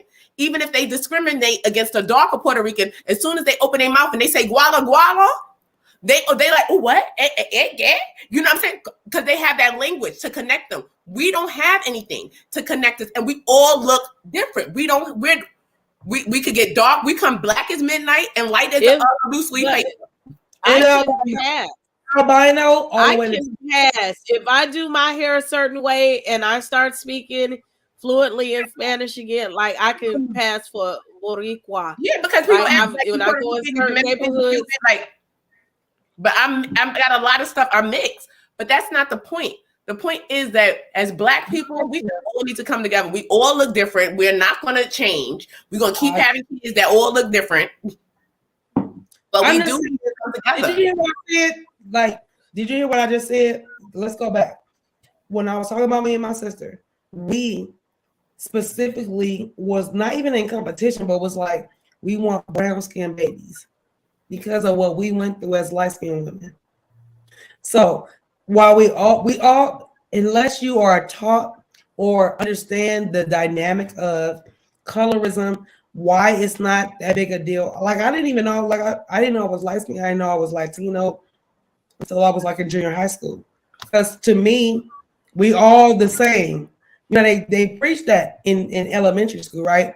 We all the same, we're all the same. But in junior high school, my last name was Avila, Avila, Avila. But I'm black because I know my mama black. I came out of black hooch. So I'm black. My mama is princess color. I'm black. So for me, when people are like, you're not black, get the what? I'm black. We talking about? My mama black, I'm black. Yes, my dad is Latino, but I learned later my nationality is Latino. I am Latina. I am a Latina because my dad is Latino. Mm-hmm. But because I look at my but because I'm looking at my mom and her pretty brown black self and my grandmother with her beautiful black self, I'm like, no, I identify with them, even though I'm light skinned. But you cannot tell me that I'm not my grandmother. And Princess met both my grandmother and my mom. So I say it to say, I identify with my black side so much, but understand that I do know that I'm Latino. I do know. Grandma Cutie is a Crip, okay? You can't tell me no different, okay? But you make me rethink. Like I have an affinity. Like I'll date anything, you know, that look good, whatever color. But my favorite is a little beige boy. So you think I'm trying to rethink this thing? Am I a colorist? Because I don't think having a preference is being a colorist. But what I'm saying is colorists come on both ends, because you get, as soon as like I've been running to females, darker skinned females that I've been in a room with or been in like class with or whatever like that, and they're like rolling their eyes at me and stuff like that. And I'm like, wait a minute, you feel the tension. Like what's the problem? Like I didn't even do it. I just walked in the damn room. What happened? And then when I start talking to him, they come over like, oh, I thought you were stuck up. You don't even know me. Yes. Oh my God. Or my wig. How you gonna say I'm stuck up? Like that's their favorite thing. For light skin, if you light skin, you gonna be stuck up. Like that's their like. Well, everybody think I'm not light, and everybody thinks I'm stuck up. I just have a strong. Sometimes you may have a presence about you, or something. But the thing is, like you judge people. We look at people and we judge them. I hate it. I hate that. That is our own people as black people, because we're so confused and we're so mixed up, and we're half this and half that. Yeah, we all one. We are all one. And we got to realize that we're all one. But like I said, the first thing when somebody see you, another black person, they see you and you may be like a little light skin or whatever, what's the first thing they ask you? What are you? The first thing prejudice. What are you? Blackity black. Like, what are you? Like, what are you? Are you? You know, I'm black when you see me. I'm black, y'all. I'm black, y'all. And I'm black and I'm black. And I'm black, y'all. They fucked around and found out they didn't have nobody to do the Black History program. And if I had more time, oh my God, like them kids would have been in Black Panthers outfits. I'm like, y'all think I'll just be around here just doing shit and walking the halls and kids playing with me, but they put me in charge of Black History program. I'm like, no, y'all gonna be black today. I was sitting in front of white teachers talking about, so white people didn't want us to be in their fraternities and sororities. And I wish they would. We created it. We are the alpha. Like, are you serious? Like, I don't even want to go down the rabbit hole, because we are the alpha. We are the omega. Hi, Katie. How are you? Nice to have you back. Y'all ready to talk about the comment? Oh yeah, we're gonna get back. We don't want to you go ahead, change. Keep going. Keep the party going. We gotta get back to the part. Just the last part before we add on. We have people in the background that want to get up and speak. Talk about how the ladies have been freaky in the bathroom, showing each other their charcuterie board, which is weird. Y'all let me know if that's something that y'all do with y'all friends. Hey, mate, I don't want to see a charcuterie board. Hey, princess, I don't want to see a charcuterie board. Hey, I will leave it up to my imagination what it looks like. I don't need to look at it. Like, I'm not peeking at pussy. There's no meeting in the ladies' room to do none of that.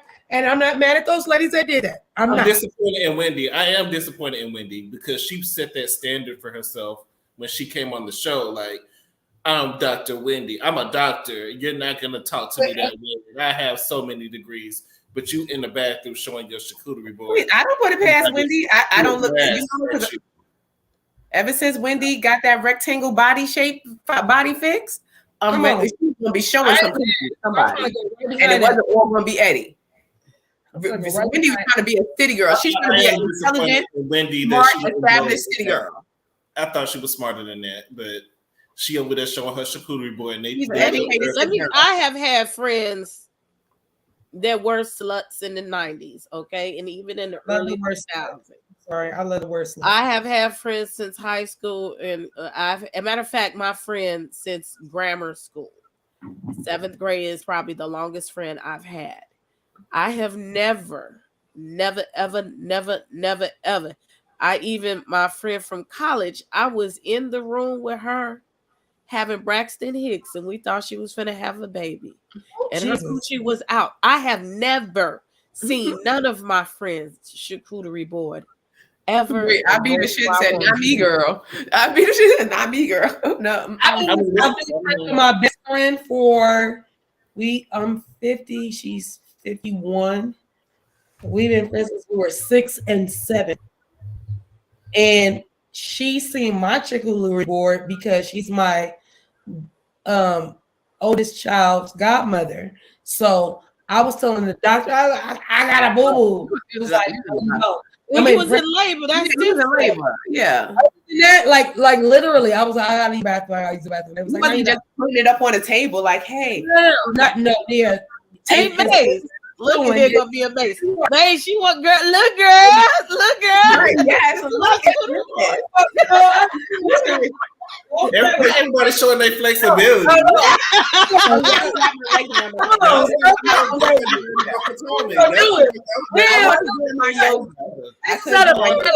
Hey, Shady, this how the finale do. So the last part, Ray, the ladies kept lifting up their leg, and Spring Room was about Karen. So Ray is disappointed in y'all.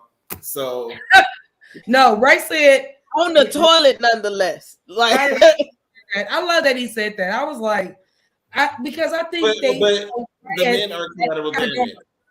I think they hold Ray as Ray said that. I think that was like, oh, Ray is disappointed. It might not sink in, like be faking it like, oh, Ray's disappointed, but no, in some real shit, like my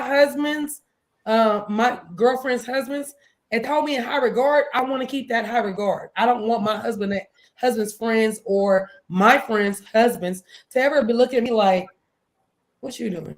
Because they lose respect for him too. Yeah, I don't like it. So when Ray said that, I was really happy he said it to everybody. And I hope they come to the next season thinking about that kind of shit. Like, don't do that. That's not cute. They did it in front of Ray this season. They didn't even walk away. They was very disrespectful in front of Ray. And that was very disrespected. He was very disrespectful. The thing is, these women are older women. Like, these are older, established women that should not be peeking at each other's pussies. They pussy peeking. It's just nasty on every level. Like, I don't want y'all to do that. His body is his temple. We praise God. Amen. Amen. Tell Mims, I'm gonna need that outfit you had on, because he had the whole cat suit. And the Giselle outfit. Yes, because I love a good cat suit. So so we're gonna bring on some people who have been waiting in the back. Put the lights up. First, we're gonna bring on Nola, our sister. Hey family, how are y'all? I need Mims to stop lying in the chat about the temple being undefiled and unseen. I just don't believe it. Hashtag virgin is a good thing. I'm just not believing he's saving himself for marriage. That cherry has been Yes. plucked. I've seen him in his hoochie Man, daddy shorts He was and hey, like, his thirst that's what's up. traps. He let did. me I've let you.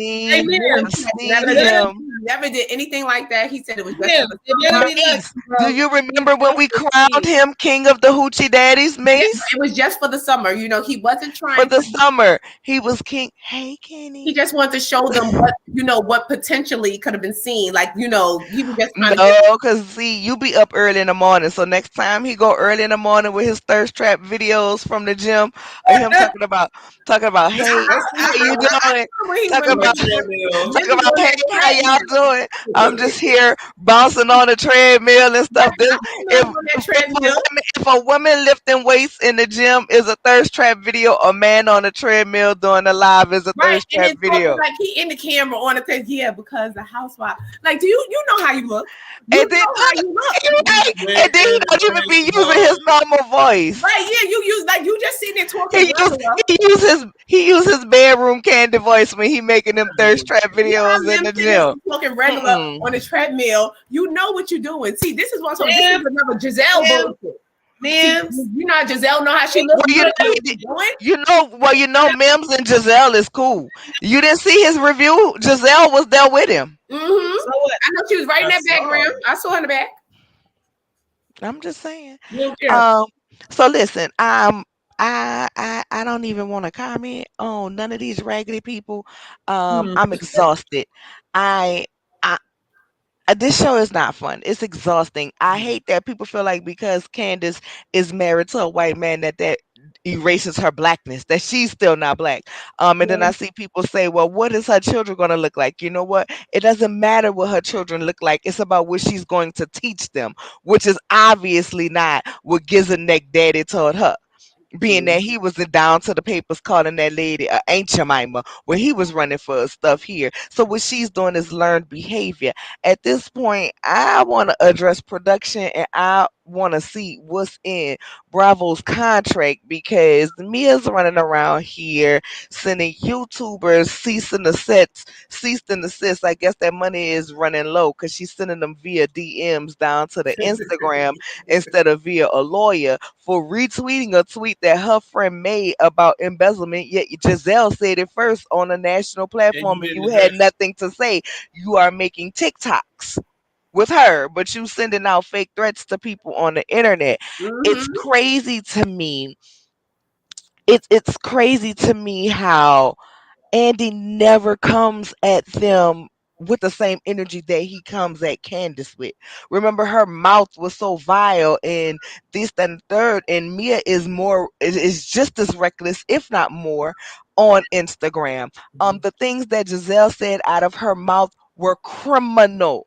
That's criminal assault that she was saying that this man did. When Mm-hmm. Mia sat up on that stage and accused Peter of showing her footage of him and Wendy and him getting a cookie, guess what? If Peter did have footage of him and Wendy getting a cookie and Wendy did not agree for him to show that footage, that is now a crime. You have women sitting up here producing saying things out of their mouth that's literally criminal by law definition on a textbook. And yet Candace is the problem. Giselle deserved every bit of energy and more that Candace gave to her. And the thing about it is this: Bravo had that segment about colorism to say, listen, look, fans, we addressed it. It wasn't serious. Because had it been serious, the people who are being accused of being the colorist or doing colorist behavior, exhibiting colorist behavior, wouldn't have been able to vote down having someone who can properly mediate the situation. If Bravo really wanted to handle the situation and have a true discussion about it, it would have been like, listen, this is what the fan base is feeling. We have to discuss this. Andy is not in a position to discuss this. Therefore, we're bringing somebody in. And the fact of the matter is, I found a clip and it's been circulating around on Twitter where Ashley, that season with Katie Ross, was telling her she knows what colorism is. She knows that she benefits from her behavior and how she tries to make her features look like that of the Caucasian persuasion with a blonde hair and this, then the third. So y'all know exactly what you're doing. And if you want to take colorism out of Potomac, you can't take it out of Giselle and Robyn, because outside of Potomac, that same beard that you rocking on your face, Shady, they said a man who looked just like you, beautiful beard and all, beard smelled like weed, fried chicken, watermelon, Coke 45, and every negative stereotypical thing that you can say about a black man. And let's be clear, what she said about Chris, what she implied about Chris, when you attach something like that to somebody's name, that is forever attached to them. That is forever attached to them. So whenever somebody Google that man again, it will be seen that he was accused of groping a woman. Now, we all know chefs work in the kitchen, they cater fancy parties, they do all of this. Where can you go to work where you won't have to explain that forever? Because you wanted to use this for a storyline, and people talking about, oh, he shouldn't have said this, he shouldn't have cussed her. Man, he should have cussed her the dog out. Because she deserved it. You put something on my name for a storyline that I will never be able to get rid of. But yet, she still has a job. But when Candy allegedly said what she said, I'm not Candy, Phaedra allegedly, and I'm saying allegedly because we did not see her say it on camera. Yet she's just now about to make a comeback to Bravo on Married to Medicine. Yeah. She was fired. She had to go sit down somewhere for years. And nothing happens to Giselle. What's the main difference between them two? And you want to tell me Bravo and production don't have a problem? It's a problem. When Kenya didn't film her wedding, she got demoted. Yet Robyn coming back with her white looking ass. Period. That's what's the difference? What's the difference? The difference was Candy had a lot to do with why Phaedra did not come back. Oh yeah. My thing is this. As the network, that's my thing. As the network, they should not be able to return, get a salary increase, they should not. And if what Chris is saying is true about the alleged email that he received saying production gave Ashley and Giselle a little extra in their pocket to come up with these stories, lies, and allegations, then Bravo deeply needs to be looking at who they got working for them in production. Yeah, Bravo's just that's problematic. We want to talk about Zeus being problematic, but Bravo is problematic as well, and not just on these shows, on all shows. But that's the nature of the beast. Reality TV has been like this for a long time. Even on Bad Girls Club, they used to plant little seeds in these girls' head to get them to fight each other on camera. I know we understand that because they have to make good TV, but keep the same standard across the board. Like Nola just mentioned, you see how they got rid of Phaedra, even though it was to Candy, like I'm not working with her, whatever. They made a move to get rid of her and sit her down. For what are y'all going to do about Giselle? Because like she said, this is something you can't put molestation. You can't put R-ing. You can't put any of these things in proximity of something like this on someone because it will stick with them forever. You will forever side-eye them like, they said. I'm not defending Giselle at all, but Giselle never went into detail on what it does. Listen, it does not matter. The mere implication. And not only that, you also put him in a position for people who like to come up. You know how people like to get around these celebrities or pseudo celebrities and say they did them something for a lawsuit and a payday. Now you open that up to him because if somebody's that devious just like them, like we've seen done, because these people don't want to work for a check. Now it's like, oh, well, get the Bravo footage because this is his character. All for a storyline. Like at the end of the day, listen, if you want to put stuff like she don't like you, she said you was ugly, girl, she said your shoes was knockoffs, something like that, whatever, fine. But criminal allegations, no. That did take I think people gonna always look at him sideways. Like soon as like they said, oh yeah, like when she put that out there, that's when Cookie Monster was like, oh yeah, he touched me on my butt. That's somebody else gonna be like, oh yeah, when I was at work, he was looking at my titties. It starts a ripple effect. Yeah. It starts. You saw Ashley. Well, he was in my DMs. You don't even know the man worked at the restaurant. He's just trying to get customers, and you talking about. Well, he was in my. That wasn't DMs though. That was her. That was her story. Like, shut up. Like, but even so, like Ashley is ready to jump on that bandwagon. Like, everybody is going to be a ripple effect. Everyone's going to try to jump on. Well, you know, Chris did look at me. You know, he chopped that fruit. He did lean it. It's going to be everything, and she was dead wrong, and she needs to be reprimanded for what she did. Giselle needs to be held accountable by Bravo for what she did because put her up to do it. And she's weak. She's weak. At the end of the day, you could not get me to mess up my character in the way that she's messing up her character. And from what I hear, she's not even making a real cute coin. It's cute. That they used to make in Atlanta. You know, it's cute, but it ain't that cute to ruin my reputation, to have my daughters look at me as what type of woman am I? It ain't worth it. It ain't worth it. And at what point do we get some smidgen of her real life? At what point do we get that? Like, you keep being too weak to attack these women on your own that you got to come by them by proxy of their husbands? By coming for their marriage? You couldn't come at Monique on your own. You had to come by proxy of saying she's whoring. Like, at this point, it's tired. It's tired to keep clocking somebody coochie miles. And the fact of the matter is, rob him. I'm going to need you to go ahead on and admit to us that you and Juan have an arrangement, much like you want Karen to admit about her rearrangement. That's a storyline. That's a storyline because that's a storyline. A lot of people's relationships are like that. Some people are married and they're in the marriage of convenience and they're in the marriage of leisure. And that they're like, look, you know, he does his own thing. I do my thing when I feel like it, you know, whatever. And this would be more interesting because people want to see those alternative lifestyles. I know I do. And you on mute, Shady. You muted, Shady. Her mom and dad won't allow that to happen. So she grown. What you mean allow? She's grown.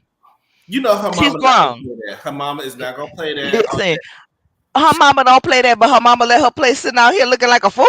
Right. Because if it's one thing Robyn gonna do is put on the K for Juan, and if it's one thing Juan gonna do is make her look stupid every time, like she sat up there and said Juan couldn't come because he was working. Now maybe he was at practice because he damn sure ain't had a game. I looked up their season, and if she want to talk about what was going on with her and we didn't bring it up on this season, girl, you was not healed. I'm a woman, and I'm just saying this: we petty. And when our man cheat on us, entertain us, we holding that shit to at least 6 months to a year. You was not healed and over it from November to February when filming start taping. Right. And you know he was doing something before because this happened during the pandemic. So you had an inkling. If that's your man for real, like you claiming, you had an inkling he was doing something. And that and then leaving you to do it in the pandemic, in the panorama. That's why you was down to that bed depressed and couldn't get the hell up. Say it. That was a true storyline. Giselle, say, listen, I feel some type of way towards Wendy because all the women that Jamal prefer looks like her. Mm-hmm. I think she was in the bed, and that's why he went over there and cheated during the pandemic because he was tired of smelling her funky behind, and she wasn't getting up till about. He been cheating on Robyn ever since she been cheating on her since the beginning. I mean, listen, she like it, I love it. I can't tell you nothing about it. Some people's lives, and she should show that because a lot of people are scared to live that life because they're like, oh my God, what are people going to say? What is good? But people are calling you dumb, girl. I rather people say like, look, I do my own thing. He does his own thing. Don't call me stupid, child. And Giselle is pretty sad.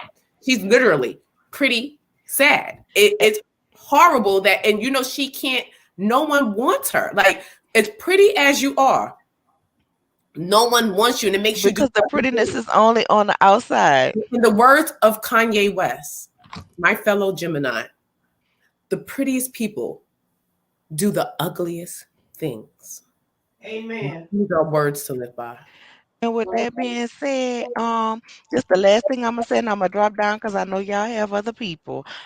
I think the prenup is 50-50, and a lot of people were saying it's stupid, and I know y'all probably gonna set me up for it. Now listen, I wouldn't go 50-50. I wouldn't do it. But I think it's 50-50 based on the money that she lost that was his. Ain't nothing but 50-50. If they stole all my money. That's what I'm saying. That's what I think. That's why I think it's 50-50. I don't think it's that she wants to really do 50-50, because if that was the case, it's a 50. Y'all already in a state where it's 50-50. You didn't need to do a prenup for that. You didn't need to pay a lawyer for that. That was a waste of money. But I think I think off camera when she talked to him about a prenup, and he said, after the way you lost all my money, you got to be out your mind. And so I think it's for him to recoup at least some of what she lost, because he can't recoup it from that man. I believe, in my opinion, that's the only reason that he's still up in the house. If it's the kids, it's that girl, you making this little bit of money off Potomac, you got this little bit embezzled, you done embezzled. Not embezzled. You got this little bit of embezzled. You done embezzled all my money, and the man done died that took my money. I can't dig his ass up, so I ain't going nowhere until I get recouped. Yeah, he probably broke her down like I only married. I'm not going nowhere until I get recouped, and she knows that. And that's probably why she's allegedly the wrangler. Yeah, so I think that's what it is. But I love y'all, family. I'm blowing kisses back too, but I look ugly right now with a bonnet on, so I ain't cutting on my camera. I look too much. I'm about to go put my robe on, Nola. I almost had them Cookie Monster pajamas on. I'm 2 seconds from finding them right now. Hey, Miss Sweetie Poo. Sweetie Poo. Hello. Hey. Hey, welcome. How you? How you been? We haven't seen you in a while. I don't talk too well, but anyway. First off, me and my sister, we are night and day. I'm dark skinned. My sister is white as white. So he was not dark. Well, I'm dark compared to compared to your sister. Yes. Mm-hmm. But point two, my best friend, we in I'm sorry, 42 years in. And we never seen each other, whatever. Charcuterie board. Charcuterie board. I can never say that. But in number 3, I'm so tired of Robyn. She needs to go. She needs to go, and go. Okay. Yeah, take a suspension. Be gone. I agree. Be gone. Yeah. But that's what I needed to say. Miss Winnie Pooh. Oh my God, we so happy you came in and talk. Yes. I'm so happy you came in and talked. That's so sweet. I'm so glad to see y'all. I'm so glad love to me see some y'all. Miss Sweetie Pooh. Yes. Absolutely. Okay, thank you. Thanks for coming up. Have a good night. You too. Bye-bye. Good night.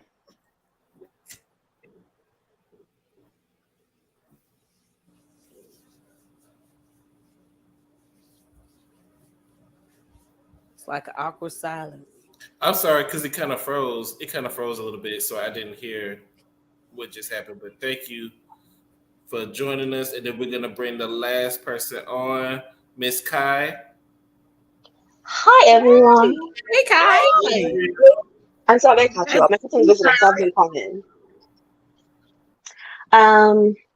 I am so happy that this show is over. I'm not sure if I'm going to be watching next season or maybe find a little channel and watch it. That way they don't get my view and then still call in for the people. Because this is absurd. And for me personally, colorism is relative. It does not go both ways. There is no reverse colorism, reverse racism. I understand people saying that they were bullied or face prejudice for someone perceiving them having privilege, but it's not the same thing when it comes to being able to get into school, being able to have marriage options, being able to get a lesser sentence. Those are the things that colorism impacts. And trying to skip over the historical context, even from the Caribbean, of people setting up a different class for lighter-skinned Black people. Or as we talk about like in St. Louis and New Orleans and all that kind of stuff. So I do think I can always empathize with a lighter-skinned person talking about their background of maybe being bullied, but then I'm also kind of like, well, darker-skinned Black people get bullied. The main issue, though, is when a darker-skinned person goes up for a job, and if we want to hire a Black person, which Black person are we going to hire? Or when Black people were able to go to school, who were the Black people who were able to go to school? Why is there a blue vein society? Because those were all perceived privileges that actually actualized for who was able to get a house first and that kind of stuff when it came to the Black community. So for me personally, I get very, and I feel like I have to cut it off when it feels like the conversation is turning to reverse colorism, because for me personally, I can't ever say that a Black person is racist because a Black person doesn't have the structural power to enact racism. We can be prejudiced, we can have bigotry, but we don't have the structural power to enact racism. We barely even have it in the country that we are from. On this show, the fact that Giselle and Ashley, for one, want to act like they don't know what Candace is saying, and to me, it's not kitchen table talk, when the fact is Giselle on the show has said, I could pass for white, I just don't. Or when Giselle has talked about her uncle who does pass and her family cut him off. These conversations have already been introduced long before a Monique or a Candace or a Wendy came on the show. Ashley has talked about how she was so upset with Giselle talking about her hair because Ashley is the one married to the white man who was insecure about her hair being more natural because Michael had never seen her hair not straight. That's what Ashley said.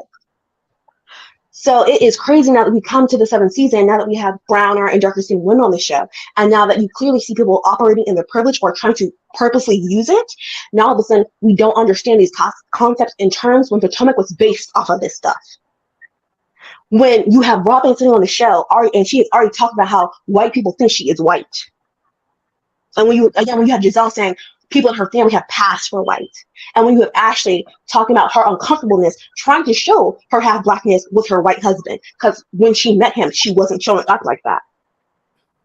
But now because you want to be called out, because the thing about it is, no one would ever allow Candace or Wendy or Monique to get away with this ish.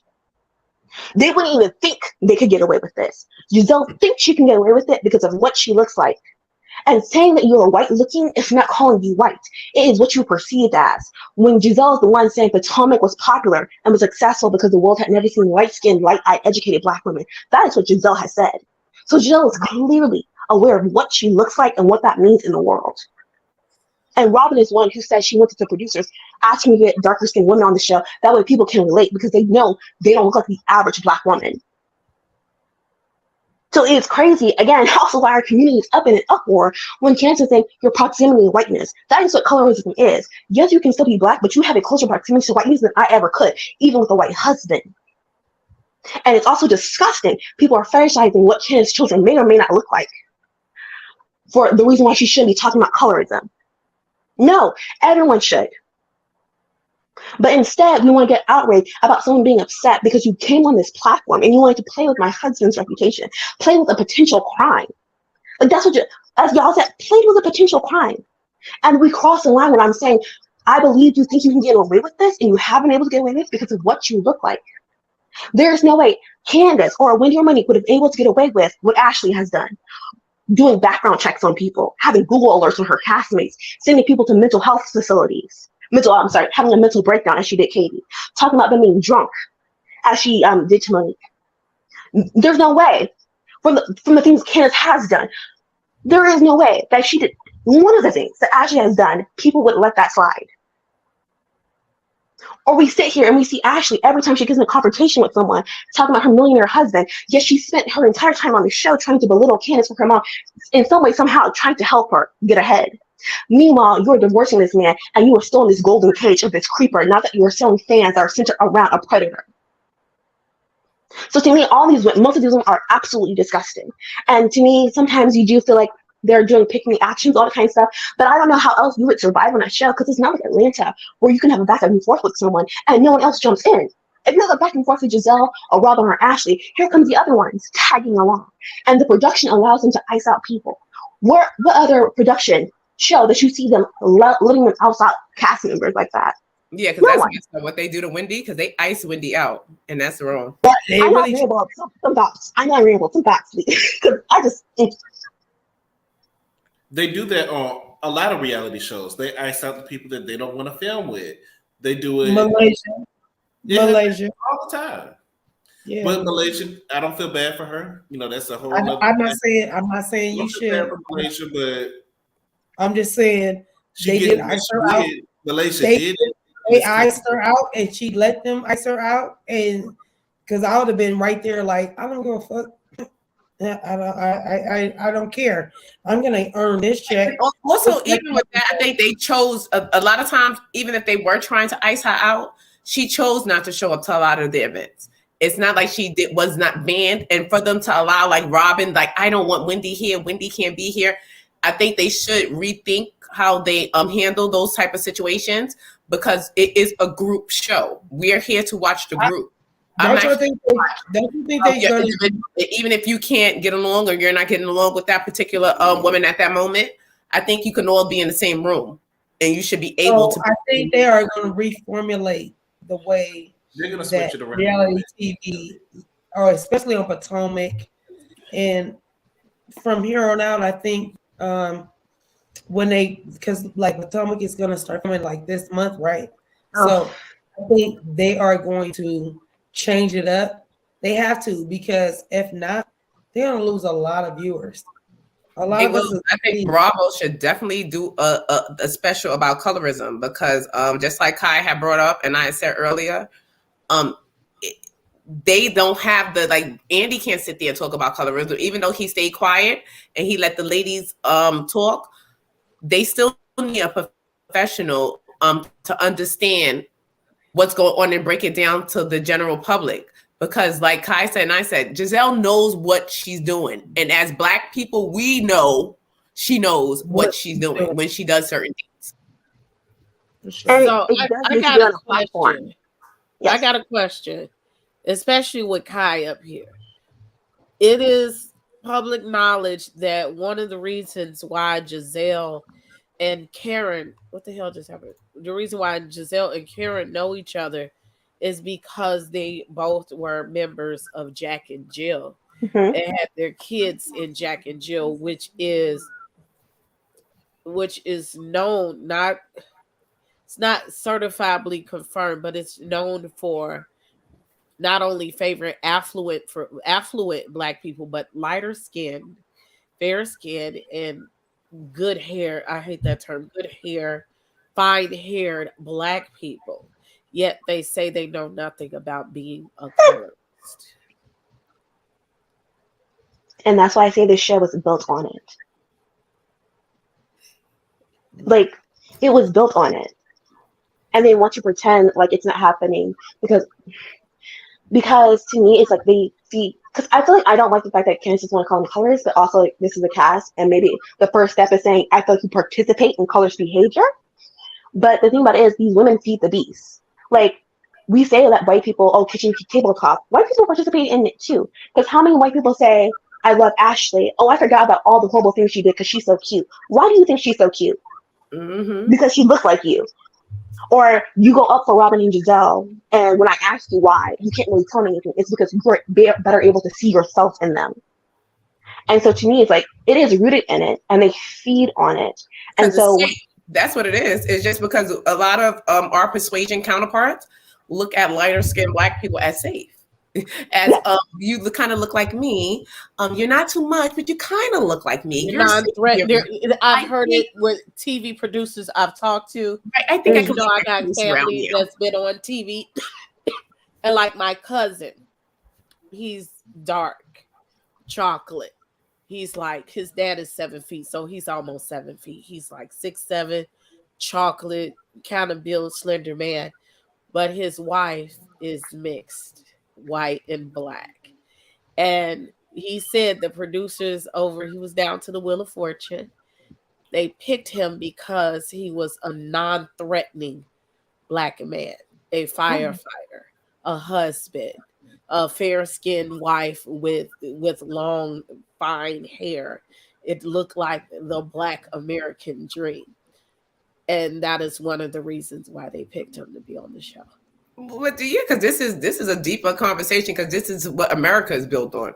Not only is what Potomac is built. This is what America is built on. The brown paper bag test. Like it's what America's been built on. They put this in. This was embedded in our DNA. This is in our DNA. When you have children, what is the first thing that the older people say when you have children? Check their ears. Check the nail bed. Check to make sure. That's what color are they going to be? The first thing when you meet another Black person, you may not look as Black. Like I said, we all look different. What are you? Are you mixed with? Just Black. You can't be. I'm Black. No, you can't be just. You got to be mixed with something. You can't. You can't be just Black. It's sad that we do it to ourselves. And I get that you say that. That we don't want to like infighting, but I'm sorry. It's not infighting when I'm trying to have a conversation with you about the privileges that you may unconsciously be doing or you willfully doing. If you're willfully doing, I do need to remove you from my community. But if it's happening, it's happening. But right now we are the main gate, the upholders of it. And again, you see on the show, because the fact that they were all more upset about her saying white looking and proximity to whiteness. I get Wendy somewhat. I wish you would rather have followed up with Candace versus trying to check Candace to tone police her. But the fact that we are more so upset about her saying it than the issue at hand. That the issue is that this woman is playing around with words. She came on the first season, downing Karen for not having education, and she's so educated. But now you don't want to tell the difference between you did something to me and the situation made me uncomfortable. Now all of a sudden you're stupid. Facts. No, it was more. If you're gonna yell at me, then we can't. I can't. Yeah, but the yelling was because she was playing. Yeah, I know. She got caught up. I wish I could do her little ponytail right now. I didn't even think about that because that is true. Because people are. Because I was like, what did Candace say that was so wrong? What did she say that was so wrong? Nothing. But white saying with her white skin and you can't call Black women white. She did not say that. She said with your white looking ass. She said your white looking ass. What was wrong and what was thing? That's what she said. You are saying and you are doing what you're doing because you know you can get away with it with your white looking ass, which is true. And I think everybody all shocked. Like, oh my God, how could you say that to her? You check on Giselle. You know what I'm saying? Like, no, Maze. When Candace stood 10 toes down and was like, she thought about it. She looked in the sky. She thought about it. Yeah, I'm not apologizing for what I said. I meant what I said.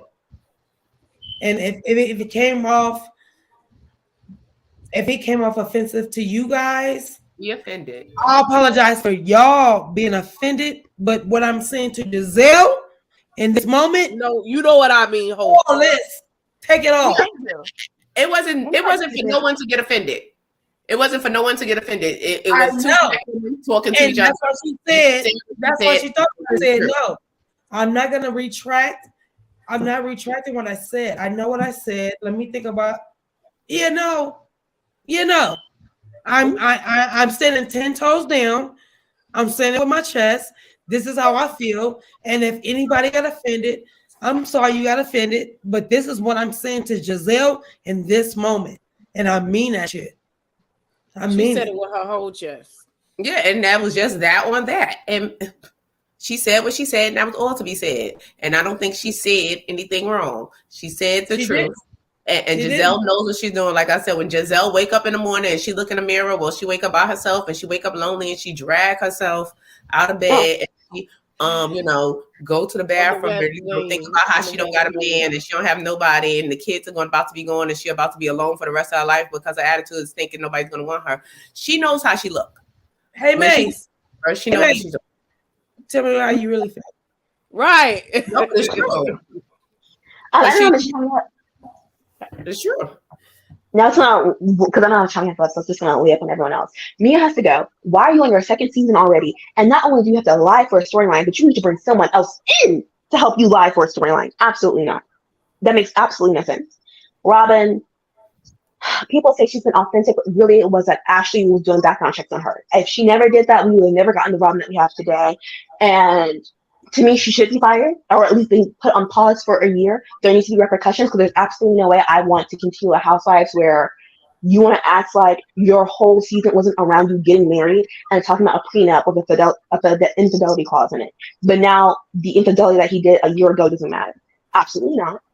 Ashley has to go, because to me, it's like, it is sad that you come to the point now where the only product you have is stealing Karen's drag bunches and then having fans based off of your predator husband. Absolutely not. That means you have no star charisma. You got to go.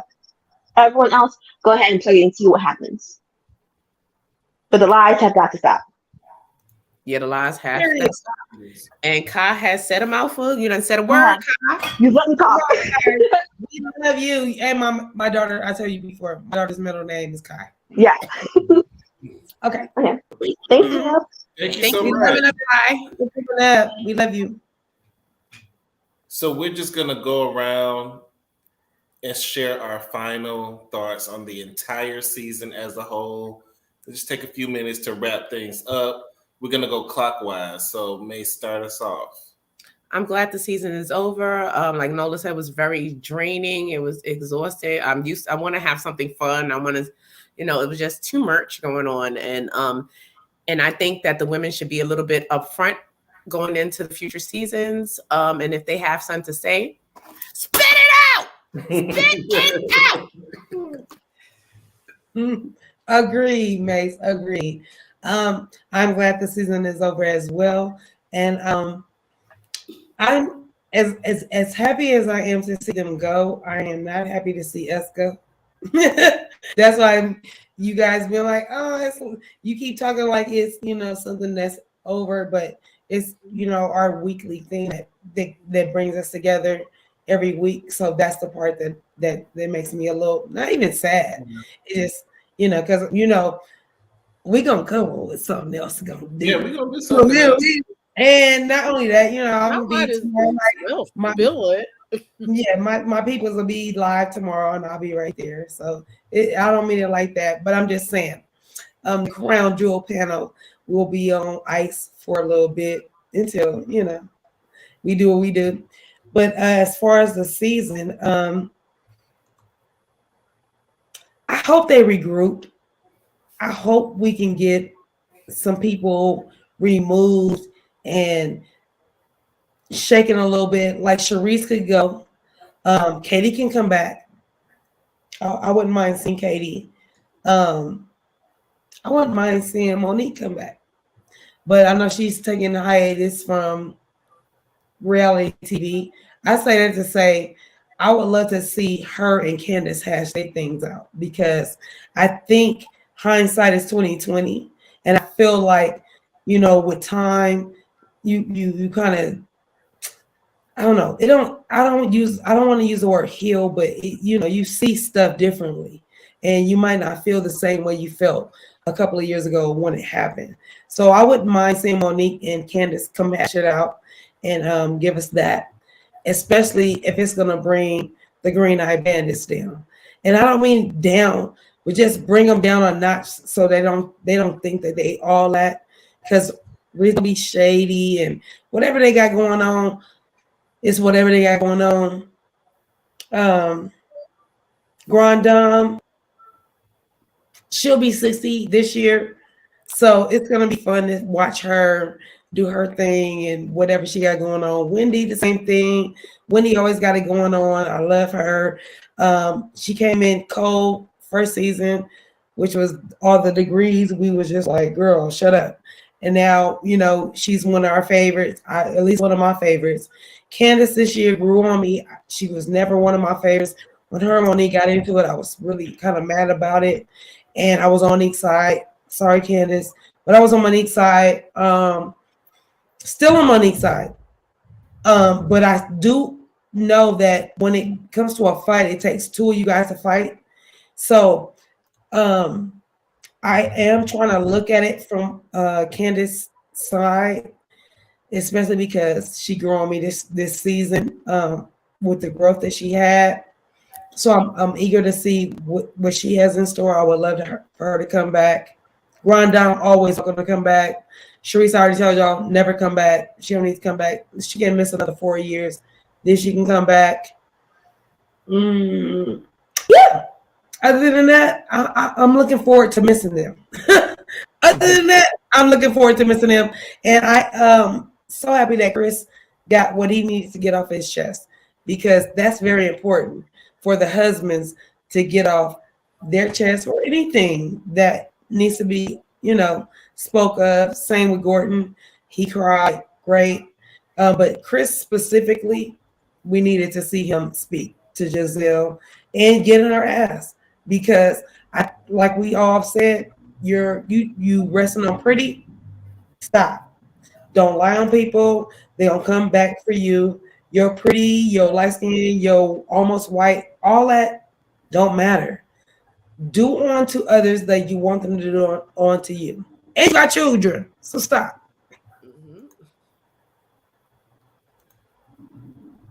Go on, sissy. It's my turn. Oh my God, that almost remind me of that PM Dawn song. That's exactly what I was doing. You and I again. I love PM Dawn. Oh, but Renee and Brandy did that song. That's my shit. Go ahead, Prince. Let's go. I'm kind of like you. I love me some Potomac, and that is my favorite franchise. But this season was 22 episodes. It was like they were reclaiming their time for last season and the time that they lost during the pandemic. I don't think we need 22 episodes of anything. There are 52 weeks in the year. Come on. Jesus. So that means that shit was on for half a year. You make it. You got to put it in that perspective. Now that they done took a half a year of our lives. Like, I love y'all, but some days, like tonight, I could have went to see Creed for free. Like, I'm like, God damn, but I gotta work. I'm gonna check my fire stick. Never mind. That's a lot, and that was a lot of lies. It was a lot of digging. It was a lot of emotional turmoil for us to go through, and just to know that within a couple of months, y'all asses is gonna be back with the same mess and be worse. Because every season they got to top what happened the last season and continue what is. It's not even enough time to get y'all mess straight. Let Gordon's penis get back to work again. He was already taking Cialis for his ED. So maybe he had to stop taking it for a while, to deal with the prostate cancer, because, she said, grab your Cialis, G, okay? So apparently he's still making things happen down to the Mia house, okay? I don't know what Ray does, but he's probably not doing much. Blue Eyes might be taking care of everything for Karen. Who knows? But she has her eye candy. Whoever's messing with her charcuterie board, apparently she's fine with that. I question these women are some of the most biggest flip-floppers that I have ever seen. 1 minute I want to punch you in the face, or I'm embarrassing you out in public in a restaurant in front of 100 people. The next moment I'm looking and trying to lick your charcuterie board, and I'm in the shower with you, but I don't want to fudge, and I'm going up your charcuterie board with a flashlight. Like, it's too much. It's too much. It's too much sharing and oversharing and all of that. And I love Potomac, but this was the year of ridiculousness. Let's see how freaking ridiculous we can get, not only with starting the season off with allegations. How is this show fun when you think everybody husband is an assaulter? You know what I'm saying? How can you have fun and come to the party when you accuse Michael Darby of assault? When you accuse Eddie of assault? When we know Juan might just is in litigation of denying assault. And then now you have accused Chris of assault. And low key last season they lightly said Gordon might be capable of assault. How are you comfortable around each other in a party setting when you saying that you make me feel uncomfortable and that you might violate me? This has to change. I don't want to be around you or your fucking husband if I think that you might do what, take me down to the dungeon like Portia said that Candy was doing. The lies, the lies, the lies, okay? And that's what it all comes down to. Y'all ain't got to lie and play in our face to let us have fun. No, I'm not going to sit up here and send my kids to shit of yours if you don't like me. Fuck you, bitch, and fuck your kids too.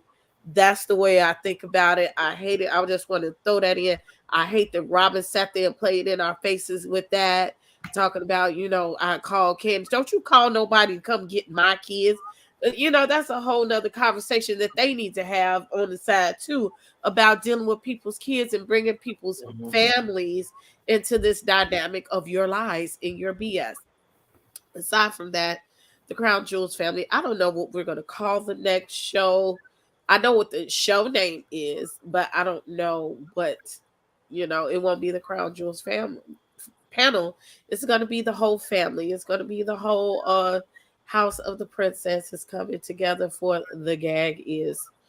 I look forward to loving on y'all. Maybe not for 22 weeks in a row, but half a year. Love y'all, but goddamn. That was right 22. now, 22 that was 22 like, original Macy's looks, 22 wigs. Because I don't think she wore the same one twice. Or the same outfit. She always had a new outfit. New outfit, new wig, new lipstick, new lip gloss, new make. Never mind. No, they old because I tell you, I don't go nowhere, so I be buying stuff that's on sale, and so I be having stuff. So but I buy it's cheap. Don't worry. This whole outfit cost me $10. Come on, 10. Hot 10. Yeah, they had to it went up. Yeah, hey, excuse me. Like shout out to Barb. Shout out to Barb's right now. Shout out to Barb and the replay game. Hey, Barb. Hey, Barb. Replay game. Hit that like button. Thank you guys for joining us again. We love y'all. And then shout out to Barb's because she brought this shirt and a couple of other little things, some little your little sandals. The reason why I say that is because the fashionista of them all. Man, for sure. I went to Marshall's today. She got me a home goods card. It was $50, and me and my daughter we spent like $400. So shout out to your $50, which I did buy some shit. And this is my logo shirt. I was gonna buy some blue stuff. And my daughter was like, no, but I like this gold shirt. I was like, that's cute. I love that shirt. Me too. So I like my gold shirt. I got a couple of other little things. So shout out to Barb for my birthday gift. Barb, my little birthday gift. So love her. So Barb meets World. If you guys are not following my sister, check out her channel, and I'll also check out Nola Reeds. Nola is reading the girl. All the way in. Nola Reeds, Chef Don, because like I said, he had the. Y'all ain't seen that award show? Y'all better go ask somebody, baby. Yes, and also check out Ranting with Ricardo. And I keep missing her game night. I fall asleep. And it makes sense. He has his exclusive up, and I think we need to get on Instagram and hashtag Mia so she can interview with Mims. because I want. Mia don't like Mims because of what he did with Tita, but but she DM'd him and sent him the receipts because like she DM'd him. She's been everybody's DMs lately. She can't be mad at that. That's dumb. Yeah, and plus he's for open opportunity. He's not on anybody's side, and that's why I like the way he delivered his content. He's not on anybody's side, and giving everybody a chance to speak. And shout out to Mims because, like, literally, Mims been on Make It Make Sense, y'all. Make It Make Sense. But my sis love to. She will acronym your shit.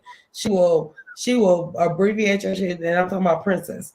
So, like, she called, like, I've never heard Mims until my sis said that.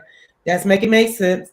And she always think I created that though. She always, I know. That's why I'm shouting y'all ass out right now.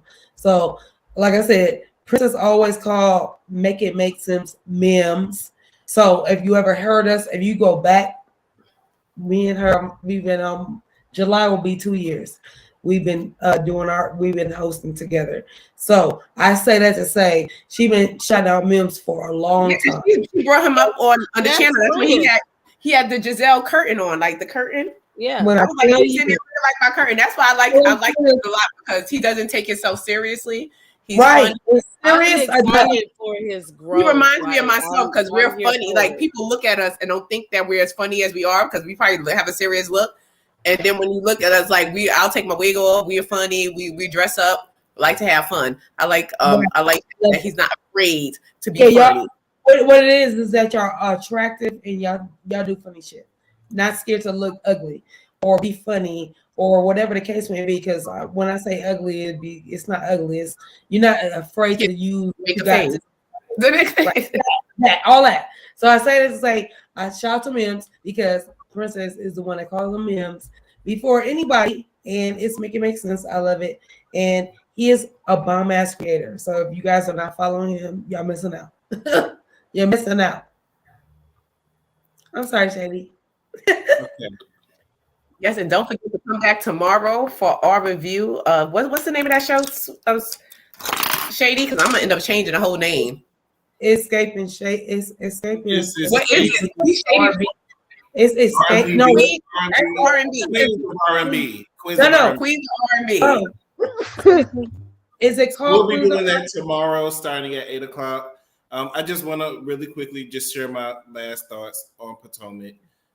It was a good season, although it was tumultuous with the rumors and everything. It wasn't the best, but that's what we tune in for, the drama. I do agree with Princess that it was too long. It was very dragged out, and Bravo tends to do that when it comes to certain shows. I feel like it should be at least 10 to 15 episodes with the 2-part reunion and call it a day. Yes, the Queens of R&B, and we'll be back with that tomorrow on this channel at 8:00 Eastern. So make sure y'all tune in for that. I've enjoyed every episode with y'all. We work well together, and I look forward to what we may do in the future. So y'all go follow Princess's page and California Cuties page, and also subscribe to the Mason Shady Show for all new content. We're all going to be bringing you something different, and I appreciate everyone who came in the chat. Y'all did not have to come. Y'all could have been anywhere, but y'all chose to be here with us. So we appreciate y'all. We thank y'all for joining us throughout the whole half a year with us. Right. And that's it. We appreciate you. Thank you so much. We definitely do. Look how your channel has grown. Come on. Shady. It has grown. It has grown. We didn't change names. We have changed y'all backgrounds. Y'all got y'all blowing up. I love the outro, the intro, the middle, the light, the whatever it is. I like it. The way you guys just we trying new things. We'll be celebrating 500 really soon. Oh yes, we're gonna speak it into existence, and y'all be tuned on Saturdays as well. We always get this on Saturdays. We like into the mess on the Saturdays. Yeah, I be at work. I be great. Shady's drinking Jack. So that be my favorite part. I be on Saturdays. I be so brave, and y'all be having me so entertained. That's why I can't be in the chat like I want to be, but I be listening. I be in the bushes. As long as y'all listening and like hitting that like button, we are here. We are here. Yes. Follow all of us. And don't forget to hit that like button, y'all. Y'all been really good. Y'all really have. You guys playback game. I need you guys to hit that like button as well. Because